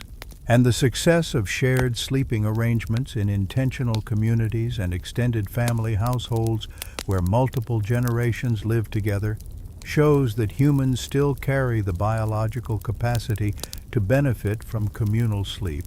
We've just forgotten how to access it. For our Paleolithic ancestors, none of this was theoretical or optional. Communal sleeping wasn't a lifestyle choice, but a survival necessity that happened to align perfectly with their evolved psychology. The security it provided, both physical and emotional, the warmth it generated, the social bonds it reinforced, and the reduced vigilance it allowed all combined to make sleep deeper, longer, and more restorative than anything achievable in isolation. It was, quite simply, the way humans were meant to sleep, surrounded by those who mattered most, safe in the knowledge that their vulnerability was shared and guarded by the group. And as that secure, comfortable group settled into sleep in their dark, quiet, temperature-controlled cave, breathing clean air and lying on carefully prepared bedding, their brains began to do something that would have surprised them if they'd understood it. They began to see without their eyes, to experience without their bodies, to live through scenarios that would never happen, yet felt completely real. They began to dream, and the quality and content of those dreams were as different from ours as everything else about their sleep. But before we can fully appreciate their dream life, we need to understand one more crucial aspect of their physical sleep patterns, something that modern sleep research is only now rediscovering: their natural tendency to sleep not in one long block but in two distinct phases, with a period of quiet wakefulness in between. This biphasic sleep pattern, once considered abnormal or problematic, is increasingly recognized as perhaps the most natural human sleep rhythm, and understanding it reveals yet another way our ancestors' sleep was different from and potentially superior to our own. The evidence for biphasic or segmented sleep comes from multiple sources. Historical references from medieval and early modern Europe describe first sleep and second sleep as normal and expected, with people waking naturally after several hours, spending an hour or two in quiet activity, prayer, reflection, or intimacy before returning to bed for the second sleep period. Anthropological observations of hunter-gatherers show similar patterns, with many people waking for a period during the night, tending fires, checking on children, or simply lying quietly before drifting back to sleep. And most tellingly, modern sleep studies conducted in natural light conditions without artificial evening illumination show that people spontaneously develop this pattern, sleeping for 3 to 4 hours, waking for 1 to 2 hours, then sleeping again until morning. The biological mechanism behind this pattern relates to the way human sleep cycles work. Sleep isn't uniform, but occurs in roughly 90-minute cycles, moving from light sleep through deep sleep and into REM, rapid eye movement, sleep, before cycling back. After 4 or 5 of these cycles, approximately 6 to 7 hours of sleep, many people naturally wake briefly. In our modern context, we're taught to view this as insomnia and to try immediately to return to sleep. But without that anxiety, without the cultural messaging that nighttime waking is abnormal, the brief waking becomes a natural transition point that can be embraced rather than fought. For Paleolithic peoples, this middle-of-the-night waking would have served multiple functions. Practically, it was an opportunity to stoke the fire, ensuring that warmth continued through the coldest pre-dawn hours. It was a time to check on children, to reassess the environment, to shift positions on bedding that had compressed during the first sleep period. But it was also, potentially, something more, a space for quiet consciousness that our always active modern lives have eliminated, a time for reflection, creativity, and the processing of dreams that might still linger vividly in memory. Envision waking gently in the deep darkness of the cave's interior, perhaps 3 hours after midnight. The fire has burned very low, just a faint orange glow that barely illuminates the sleeping forms around you. Everyone else is still asleep, their breathing soft and rhythmic. You're not anxious or distressed by being awake. This is familiar, expected. You lie quietly, warm under the hides, your mind gently active, but not racing. Perhaps you think about the day just past, replaying the successful hunt or the discovery of a new berry patch. Perhaps you anticipate tomorrow's plans, or perhaps your mind drifts through images and associations without directed thought, a meditative state that's neither sleep nor full waking, but something in between. This liminal time might have been when insights emerged, when creative solutions to problems appeared, when the day's experiences were integrated into longer-term memory and understanding. The hypnagogic state between sleep and waking is known to be highly creative, the same state Edison and other inventors reportedly induced deliberately to access novel ideas. Our ancestors, experiencing this state naturally in the safety of their sleeping group, may have benefited from regular access to this creative consciousness without seeking it deliberately. After perhaps an hour, perhaps less, drowsiness returns. The brief waking has refreshed you somehow, broken the long sleep into digestible segments. You shift position, perhaps adjust a hide, and drift back into sleep. This second sleep often feels different from the first, sometimes deeper, sometimes filled with more vivid dreams, sometimes simply more refreshing, because the body has already completed much of its restorative work and can now sleep more lightly without compromising recovery. Research into biphasic sleep patterns suggests that this segmented approach might actually be superior for some aspects of cognitive function, particularly memory consolidation and creative problem solving. The brief waking between sleep periods allows for processing and integration of the first period's dreams and restorations before diving into the second period. It's similar to the way that breaking study sessions with short breaks leads to better learning than continuous cramming. The pause allows consolidation. The flexibility of this pattern was also valuable. On nights when the group went to sleep earlier due to winter darkness or exhaustion, the middle waking might come in the deep middle of the night, creating 2 roughly equal sleep periods. On nights when activity continued later, the pattern might shift to 1 longer sleep followed by a shorter pre-dawn nap. The body adapted naturally to the timing of sleep onset without fighting against it, simply dividing the available darkness into usable sleep periods with organic breaks. This stands in stark contrast to our modern insistence on consolidated sleep.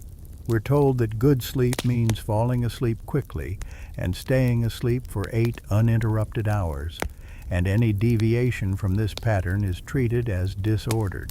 People who wake naturally after 4 or 5 hours often lie in anxious frustration, trying desperately to return to sleep immediately, viewing the waking as a failure.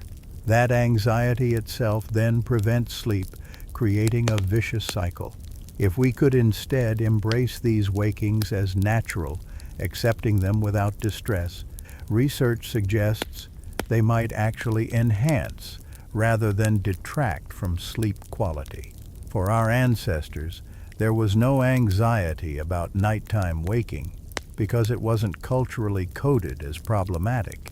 It was simply how sleep happened, a 2-part restoration separated by a period of gentle consciousness.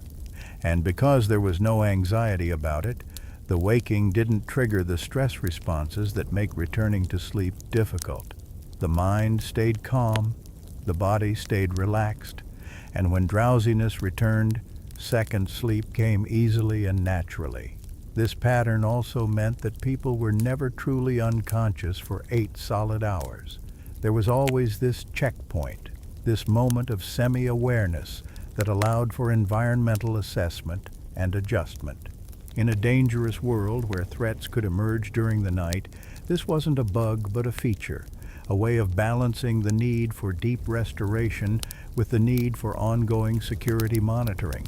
The groups staggered sleep cycles, some in first sleep, some in second sleep, some in the between waking, created a natural rotation that ensured someone was always at least partially alert without anyone having to sacrifice their own rest. So as we picture our ancestors sleeping through those long Paleolithic nights, we shouldn't see 8 hours of unbroken unconsciousness, but rather a more dynamic, flexible pattern. Deep first sleep, as exhaustion claims them, a natural middle waking period of quiet rest and reflection, and restorative second sleep carrying them through to dawn. It's a rhythm that honors both the need for deep rest and the value of quiet wakefulness, that balances vulnerability with vigilance, and that creates space for both the unconscious restoration of sleep and the gentle consciousness of nighttime reflection. It's yet another way their sleep was not just different from ours, but potentially superior, more adaptive, more flexible, and more aligned with the full range of human consciousness. And when they did sleep, when consciousness faded and the brain shifted into its nighttime work, the content and quality of their dreams would have been profoundly different from what most modern people experience. The vividness, the duration, the emotional intensity, and most importantly, the cultural meaning of those dreams all contributed to making Paleolithic sleep not just physically restorative, but psychologically and spiritually nourishing in ways we've almost entirely lost. Dreams occur primarily during REM sleep, the stage where the brain is highly active, eyes move rapidly beneath closed lids, and the body is temporarily paralyzed to prevent acting out dream content. Modern people typically spend about 20 to 25% of the night in REM sleep, spread across 4 or 5 REM periods that grow progressively longer as the night advances. But several factors suggest that our ancestors may have experienced even more REM sleep, and certainly more memorable, impactful dreams than we typically do. First, the sheer quality of their deep sleep in the earlier part of the night meant they were entering REM periods well rested, rather than sleep-deprived. When you're chronically underslept, as most modern people are, the brain prioritizes deep, slow-wave sleep for physical restoration, sometimes at the expense of REM sleep. Our ancestors, getting genuinely adequate sleep night after night, would have had the luxury of spending full time in all sleep stages, including extended REM periods in the later hours before dawn. Second, the biphasic sleep pattern may have actually enhanced dream recall and intensity. Waking naturally between sleep periods, you're more likely to wake during or immediately after a REM period, when dream content is still fresh and vivid in memory. Modern people often wake to alarms during deep sleep stages, fragmenting the memory of any dreams that occurred earlier in the night. Our ancestors, waking naturally during sleep cycle transitions, would have had frequent opportunities to briefly surface during or after dreams, imprinting them more firmly in memory before returning to sleep.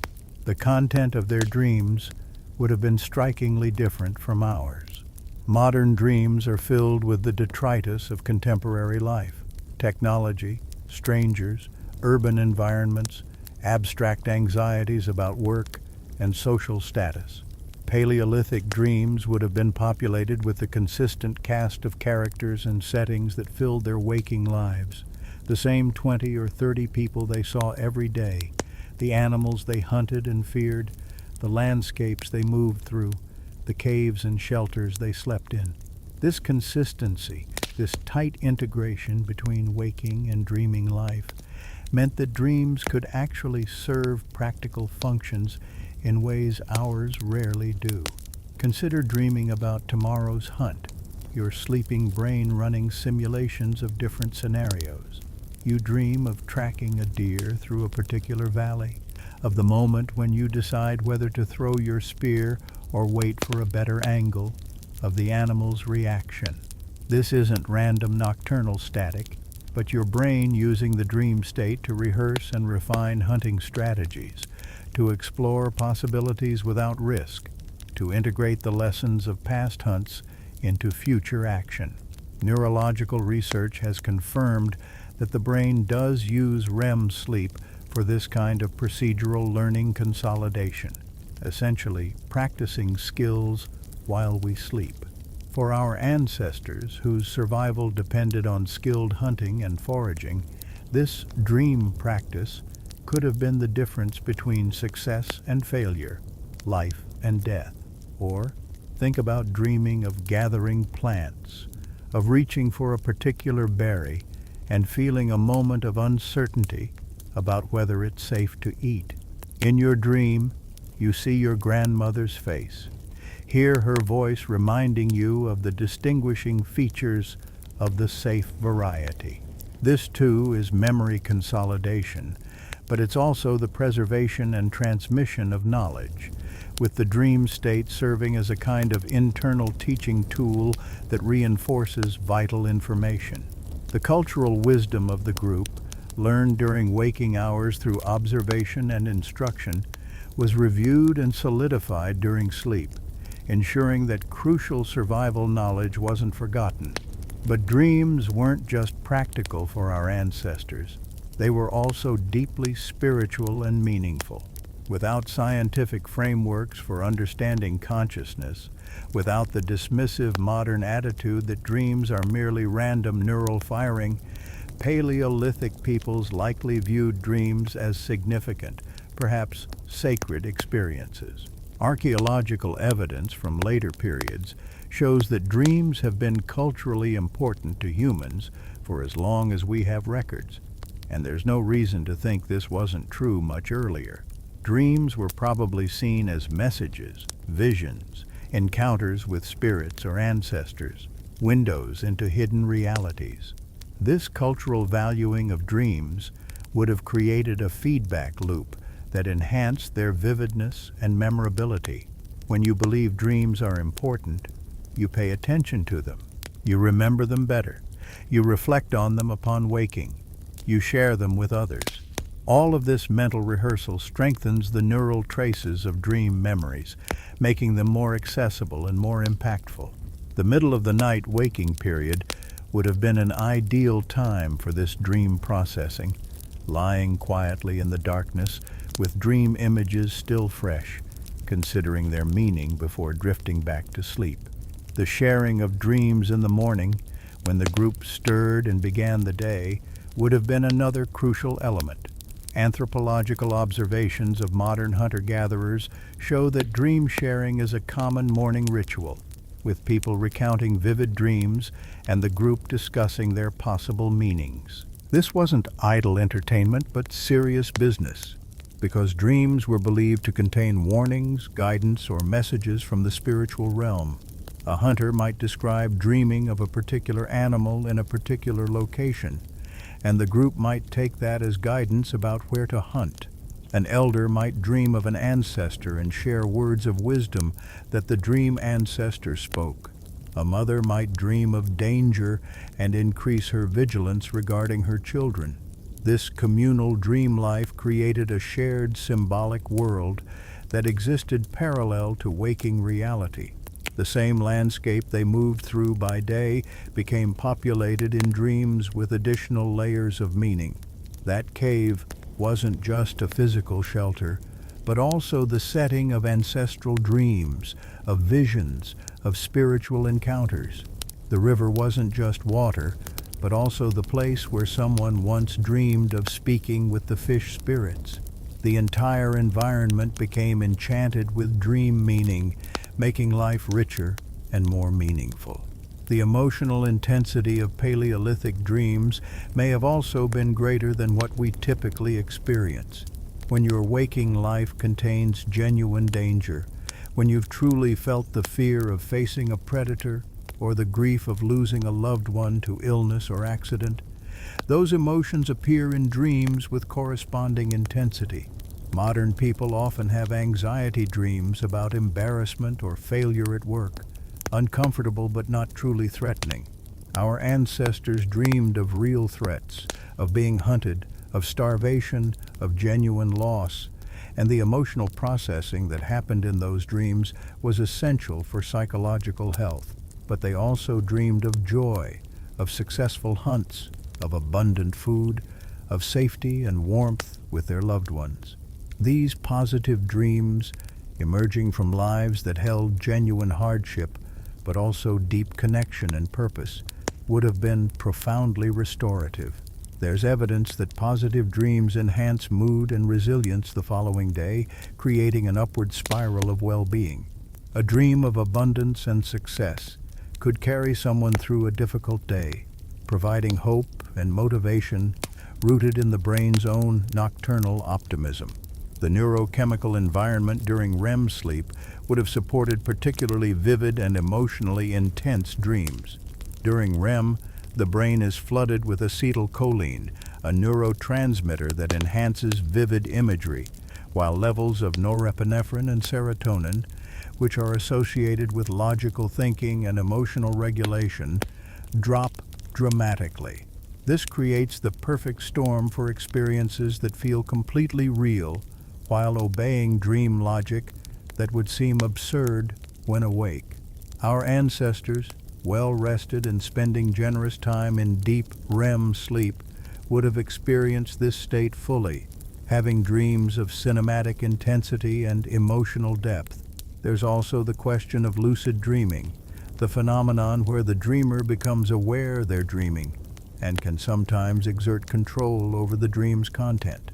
While lucid dreaming is relatively rare in modern populations, some researchers believe it may have been more common in peoples who paid close cultural attention to dreams. When you regularly reflect on dreams, discuss them, and treat them as meaningful, you become more metacognitively aware of the dream state itself. Some modern hunter-gatherer cultures report high rates of lucid dreaming, with skilled dreamers able to deliberately seek out information or experiences in the dream world. It's possible that some Paleolithic peoples developed similar skills, using the dream state not just passively, but as a tool for exploration, problem-solving, or spiritual practice. The content of dreams also reflects exposure to light and stimulation patterns. Modern people, with our constant exposure to screens and artificial light, often have dreams that are fragmented and less coherent, jumping rapidly between scenes and scenarios. People who live with natural light cycles and less stimulation often report dreams with more narrative continuity, unfolding over longer perceived time periods with clearer storylines.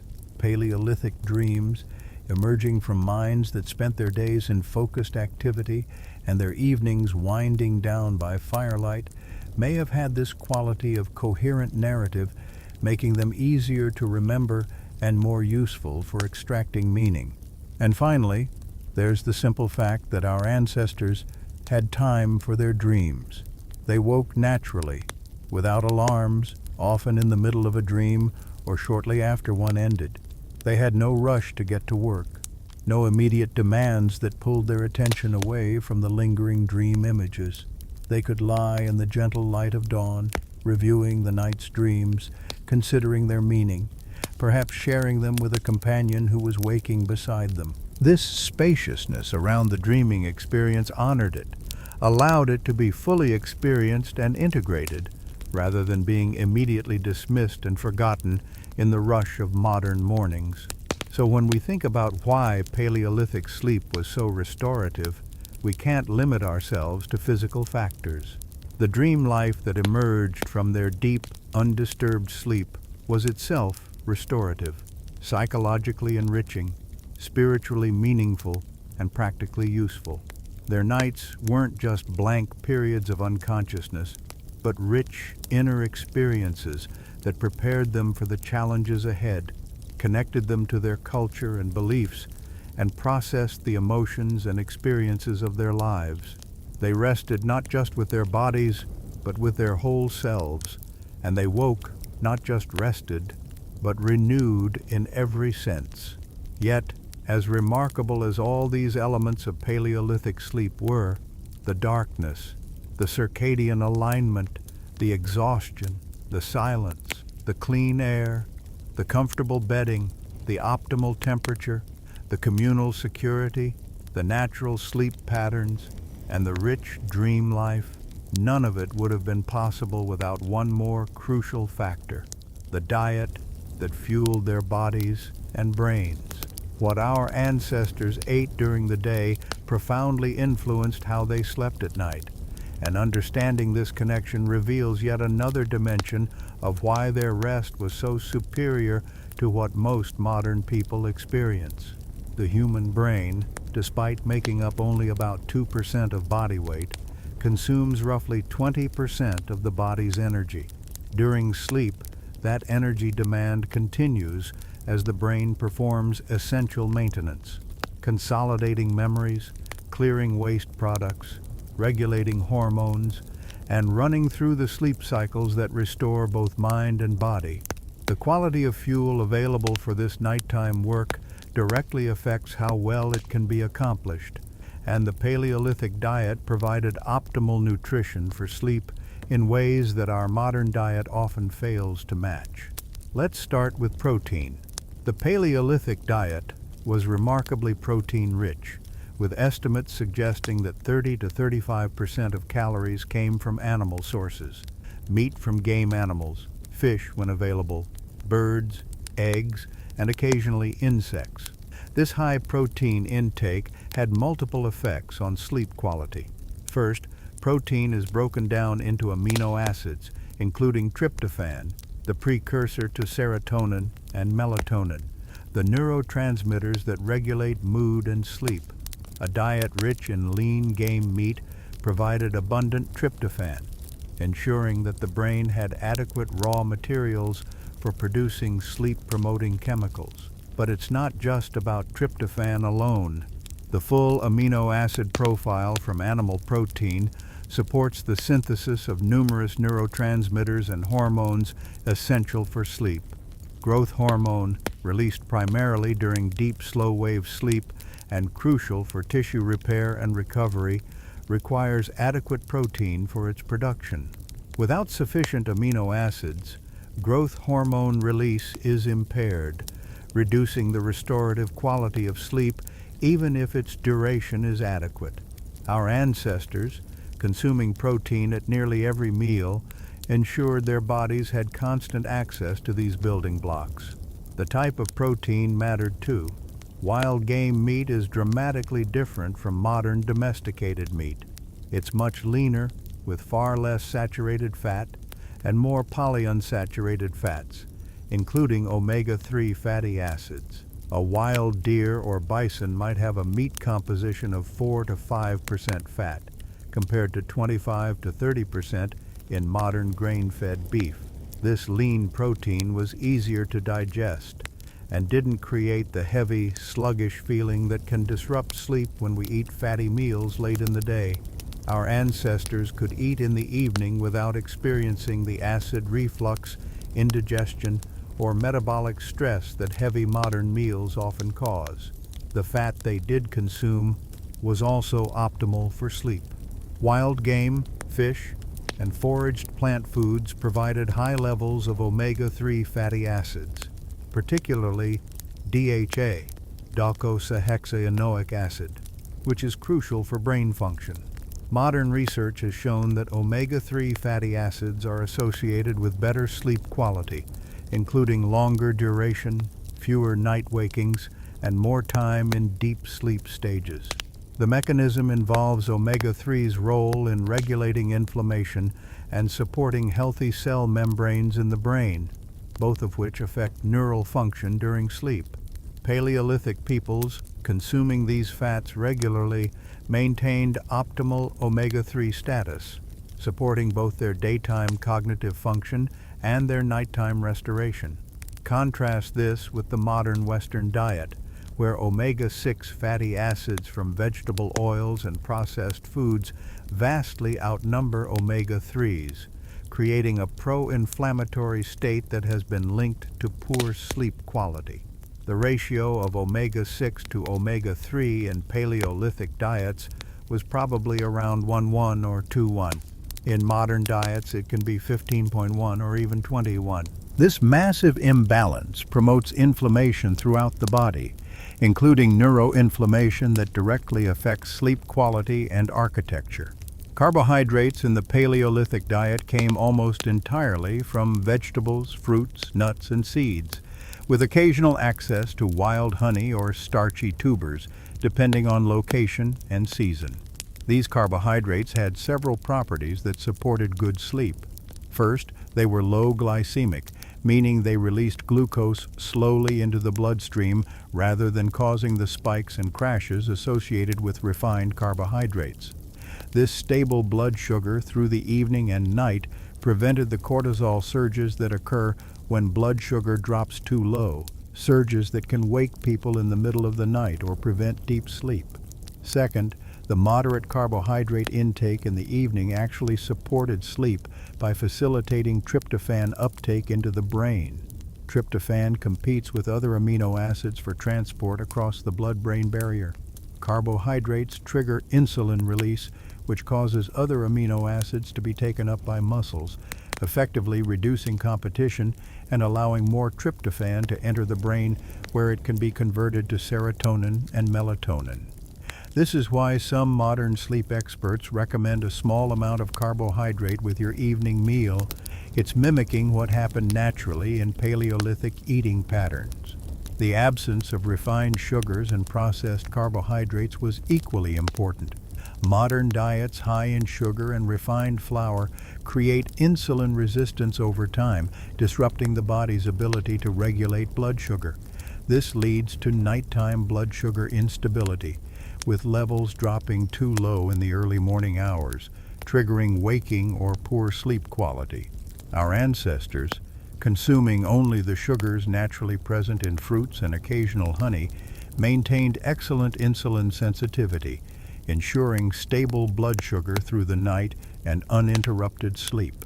The micronutrient profile of the Paleolithic diet also supported optimal sleep.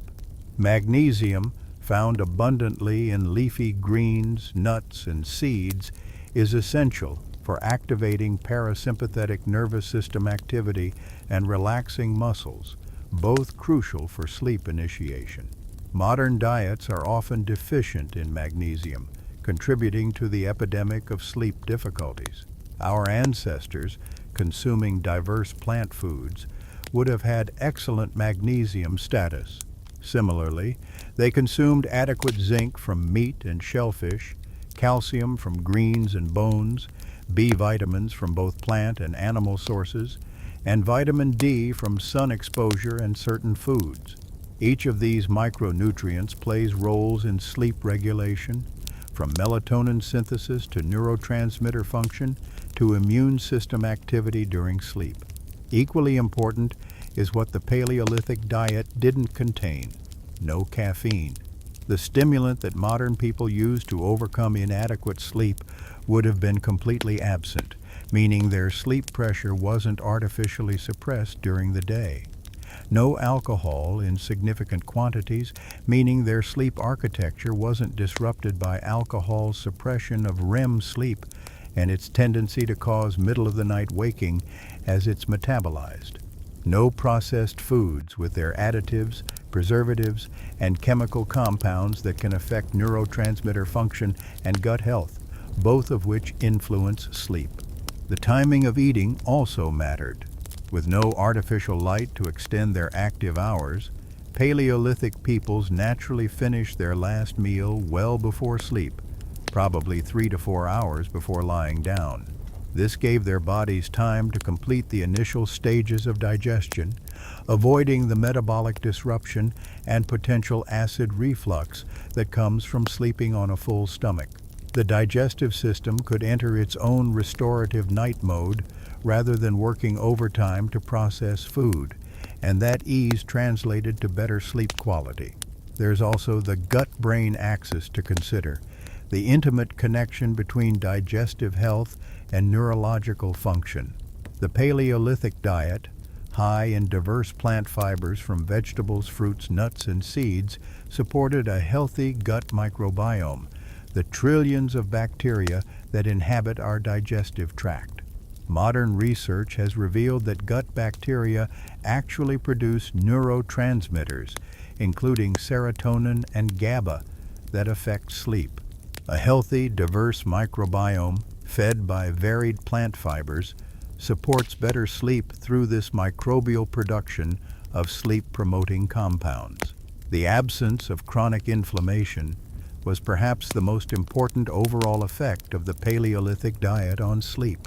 Modern diets, high in processed foods, unhealthy fats, and sugar, create system-wide inflammation that has been linked to virtually every chronic disease and also to poor sleep quality. Inflammatory cytokines, signaling molecules released during inflammatory responses, directly affect the brain's sleep-wake regulation, often causing excessive daytime sleepiness combined with fragmented nighttime sleep. Our ancestors, eating anti-inflammatory whole foods, maintained low levels of systemic inflammation, allowing their sleep-wake systems to function as designed. All of these nutritional factors worked synergistically, each supporting the others, to create the optimal biochemical environment for sleep. The high-quality protein provided building blocks for neurotransmitters and hormones. The healthy fats supported brain function and reduced inflammation. The complex carbohydrates stabilized blood sugar and facilitated tryptophan uptake. The abundant micronutrients enabled thousands of enzymatic reactions essential for sleep. The fiber supported gut health, which influenced brain chemistry. And the absence of sleep-disrupting substances meant nothing was actively working against these positive effects. So when our ancestors lay down on their comfortable bedding in their dark, quiet cave, surrounded by their community, their bodies were not just physically exhausted and environmentally supported, they were also biochemically prepared for deep restoration. Every cell had the nutrients it needed for repair. The brain had the raw materials for neurotransmitter synthesis. Blood sugar was stable, inflammation was low. The gut microbiome was producing sleep-supporting compounds. From the molecular level up to the behavioral level, everything was aligned to support the deepest, most restorative sleep possible. And night after night, that alignment delivered sleep of a quality that most modern people, despite our mattresses and medications, can only dream of. Yet even with all these advantages, perfect darkness, circadian alignment, physical exhaustion, natural quiet, clean air, comfortable bedding, optimal temperature, communal security, natural sleep patterns, rich dreams, and supportive nutrition. There was still one more crucial element that made Paleolithic sleep so profoundly restorative: the absence of chronic psychological stress. The mental and emotional calm that allowed our ancestors to truly let go when sleep came was perhaps the final and most important ingredient in their superior rest. It's a paradox that confuses many people when they first encounter it. How could people living in genuine danger, facing real threats from predators and starvation and environmental extremes, possibly be less stressed than modern people who live in climate-controlled homes with abundant food and no risk of being eaten by lions?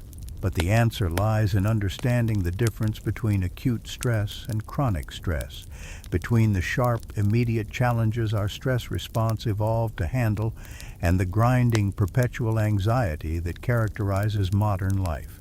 Acute stress is short-term, specific, and resolvable. A predator approaches. Your stress system activates, flooding you with adrenaline and cortisol. You respond, fighting, fleeing, or hiding. The threat is resolved one way or another within minutes or hours. Then the stress response shuts down, cortisol levels drop, and you return to baseline.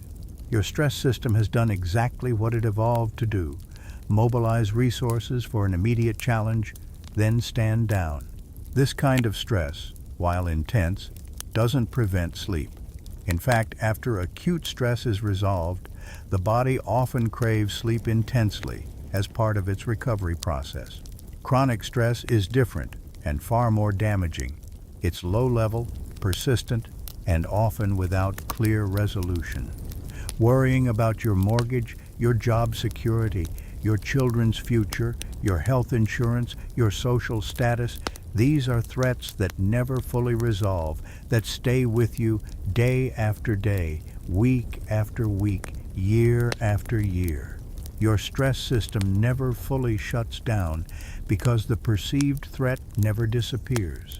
Cortisol levels remain elevated, vigilance persists, and crucially, this chronic activation of the stress response is completely incompatible with deep, restorative sleep.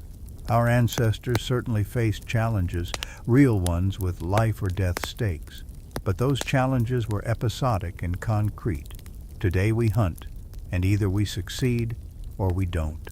Either way, by nightfall the question is resolved. Tomorrow we'll try again if needed, but right now, this minute, there's nothing to be done except rest and recover. That psychological ability to release the day's concerns, to truly let them go, because there was literally nothing more that could be accomplished until daylight returned, was crucial for sleep quality. Modern stress rarely permits this release. The work project isn't finished, the email hasn't been answered, the bill is still unpaid, the social media notification is still waiting. There's always something that could theoretically be done right now, and that possibility prevents genuine mental rest. We carry our concerns into bed with us, our minds racing through scenarios and solutions, our stress hormones elevated, our nervous systems unable to fully shift into rest mode. The scope of concern was also different. Paleolithic peoples worried about immediate, tangible things. Is there enough food? Are we safe from predators? Is everyone in the group healthy? These are concrete questions about the present moment and near future, involving people and situations they could directly observe and influence. Modern people worry about abstract, distant, and largely uncontrollable things. What will the economy be doing in 10 years? What do strangers on the internet think of me? What are my children's college prospects? What does this symptom I read about online might mean? This expansion of concern beyond the immediate and controllable creates perpetual anxiety that has no resolution. You can never know what the economy will do in a decade. You can never control what strangers think. The uncertainty is permanent. and uncertainty is one of the most potent generators of stress. Our ancestors had plenty of uncertainty about immediate matters. Will the hunt succeed? Will the weather hold? But they had almost no anxiety about distant abstractions because they simply didn't think in those terms. Their mental world was bounded by what was real, present, and actionable. The communal nature of life also distributed psychological burdens in ways that reduced individual stress. If food was scarce, it was everyone's problem, faced together. If a child was sick, the whole group cared and helped. If danger threatened, collective vigilance and response shared the load. Modern individualism means each person feels solely responsible for their own and their immediate family's welfare, carrying psychological weight that would have been distributed across the group in Paleolithic times. The absence of existential and philosophical anxiety also mattered. Modern people often experience what might be called cosmic anxiety, questions about meaning, purpose, mortality, and significance that have no answers but generate significant psychological distress. Our ancestors certainly understood death and had spiritual beliefs about it, but those beliefs were given, shared by everyone in the group, and not subject to the kind of questioning and doubt that characterizes modern existential angst. They knew who they were, where they fit, what their purpose was: to survive, to contribute to the group, to pass on their knowledge and genes. That clarity, however limiting it might seem to us, provided psychological security that supported mental rest. The relationship to failure and success was also healthier from a stress perspective. A failed hunt was disappointing, but not a referendum on personal worth. It was just a fact. The animal got away, we'll try again tomorrow. There was no internalization, no spiral of self-judgment about not being good enough or smart enough. Success and failure were external events, not measures of identity. Modern culture conflates achievement with value, creating intense pressure and fear of failure that translates to chronic anxiety that disrupts sleep. The pace of life played a role too. Paleolithic life had rhythms determined by nature: the seasons, the migration of game, the ripening of plants, the cycle of day and night. Within those rhythms, there was certainly hard work and activity, but there was also downtime. When it rained, you stayed in shelter. When food was abundant, you could rest and socialize. When darkness fell, activity ceased.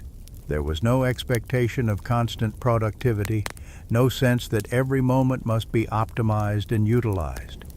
This permission to simply be, to rest when appropriate, meant less accumulated stress and easier transition to sleep.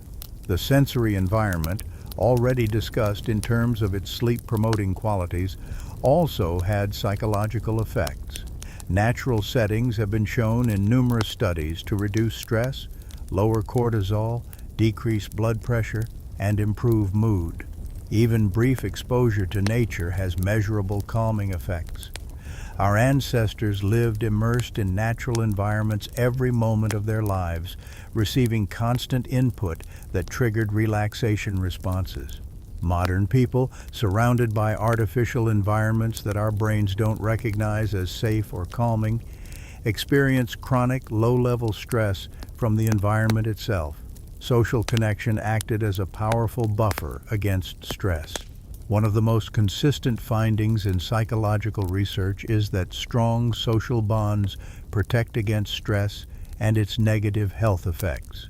People with close relationships weather difficulties better, recover from stress faster, and experience less chronic anxiety. Paleolithic peoples lived in constant close contact with their group, their relationships intense and foundational.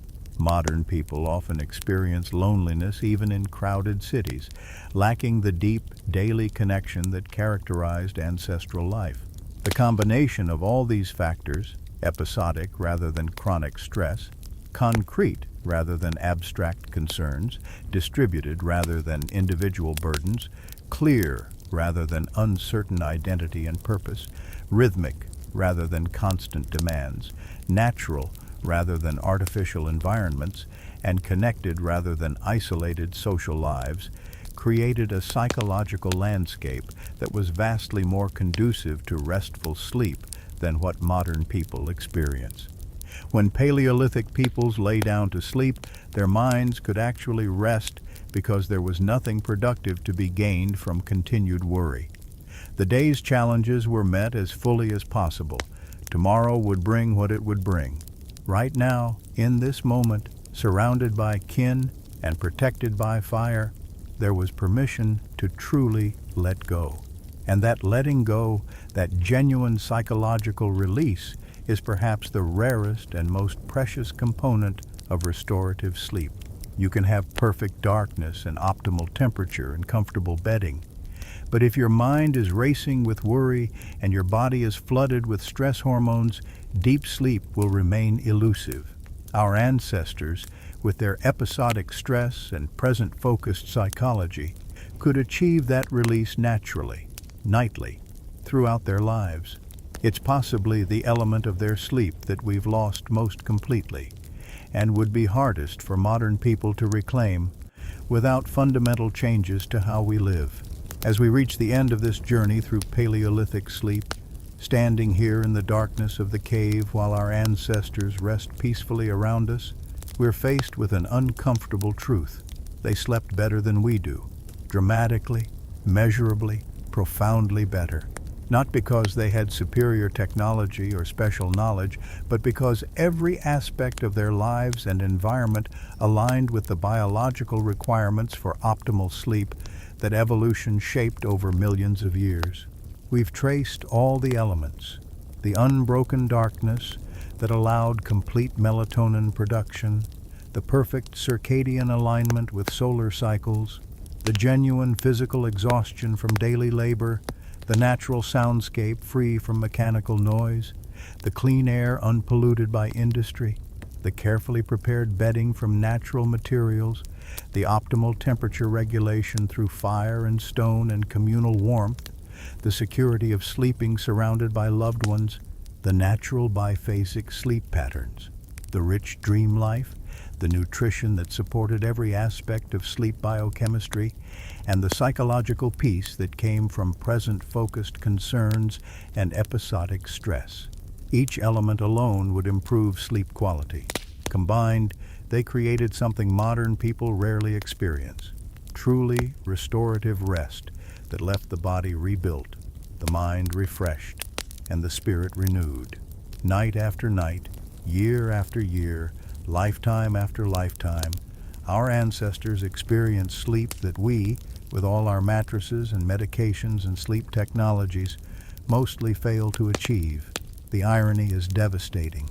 We have resources they couldn't fathom: climate control, security systems, comfortable furniture, abundant food, medical care. Yet we sleep worse. We've created an environment so divorced from our evolutionary needs that even this most basic biological function has become disrupted. The epidemic of insomnia, sleep apnea, and other sleep disorders isn't a sign of individual failing, but of civilizational mismatch between how we've chosen to live and how our bodies need to live. Some of what our ancestors had is irrecoverable. Most of us cannot move into caves, cannot abandon artificial light entirely, cannot return to hunting and gathering. But understanding what made their sleep superior gives us targets for intervention. We can darken our bedrooms more completely. We can align more closely with natural light cycles. We can ensure genuine physical activity during the day. We can reduce noise exposure. We can improve air quality. We can lower bedroom temperature. We can sleep closer to loved ones when possible. We can honor rather than fight natural sleep patterns. We can value and recall our dreams. We can improve our diets to support sleep biochemistry. And we can work to reduce chronic stress, perhaps the biggest and most important challenge. The story of Paleolithic sleep isn't just historical curiosity. It's a blueprint for what human sleep can be when life aligns with biology. It's a reminder that our modern sleep problems aren't inevitable, but are consequences of choices we've made individually and collectively about how to structure our lives. And it's an invitation to ask whether the trade-offs we've accepted, comfort and convenience and connectivity in exchange for darkness and quiet and rest, have truly been worth it. Our ancestors, sleeping peacefully in their cave, dreaming their vivid dreams, waking refreshed with the dawn, knew something we've forgotten, that sleep is not a luxury to be minimized or an inconvenience to be medicated, but a fundamental pillar of health, as essential as food and water. They honored it, structured their lives around it, and reaped the rewards in bodies and minds that functioned at their peak.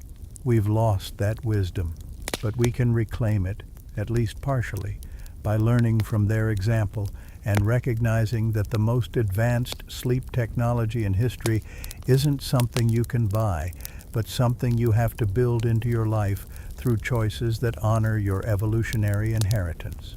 The cave is quiet now, except for the gentle breathing of sleepers. The fire has burned to ash. Dawn is still hours away, and in that darkness, in that peace, in that profound restoration happening in 23 sleeping bodies lies a lesson for all of us, that the deepest sleep, the most restorative rest, comes not from fighting against our nature, but from living in harmony with it. Our ancestors knew this not as theory, but as lived experience, night after night, in the most restful sleep humanity has ever known.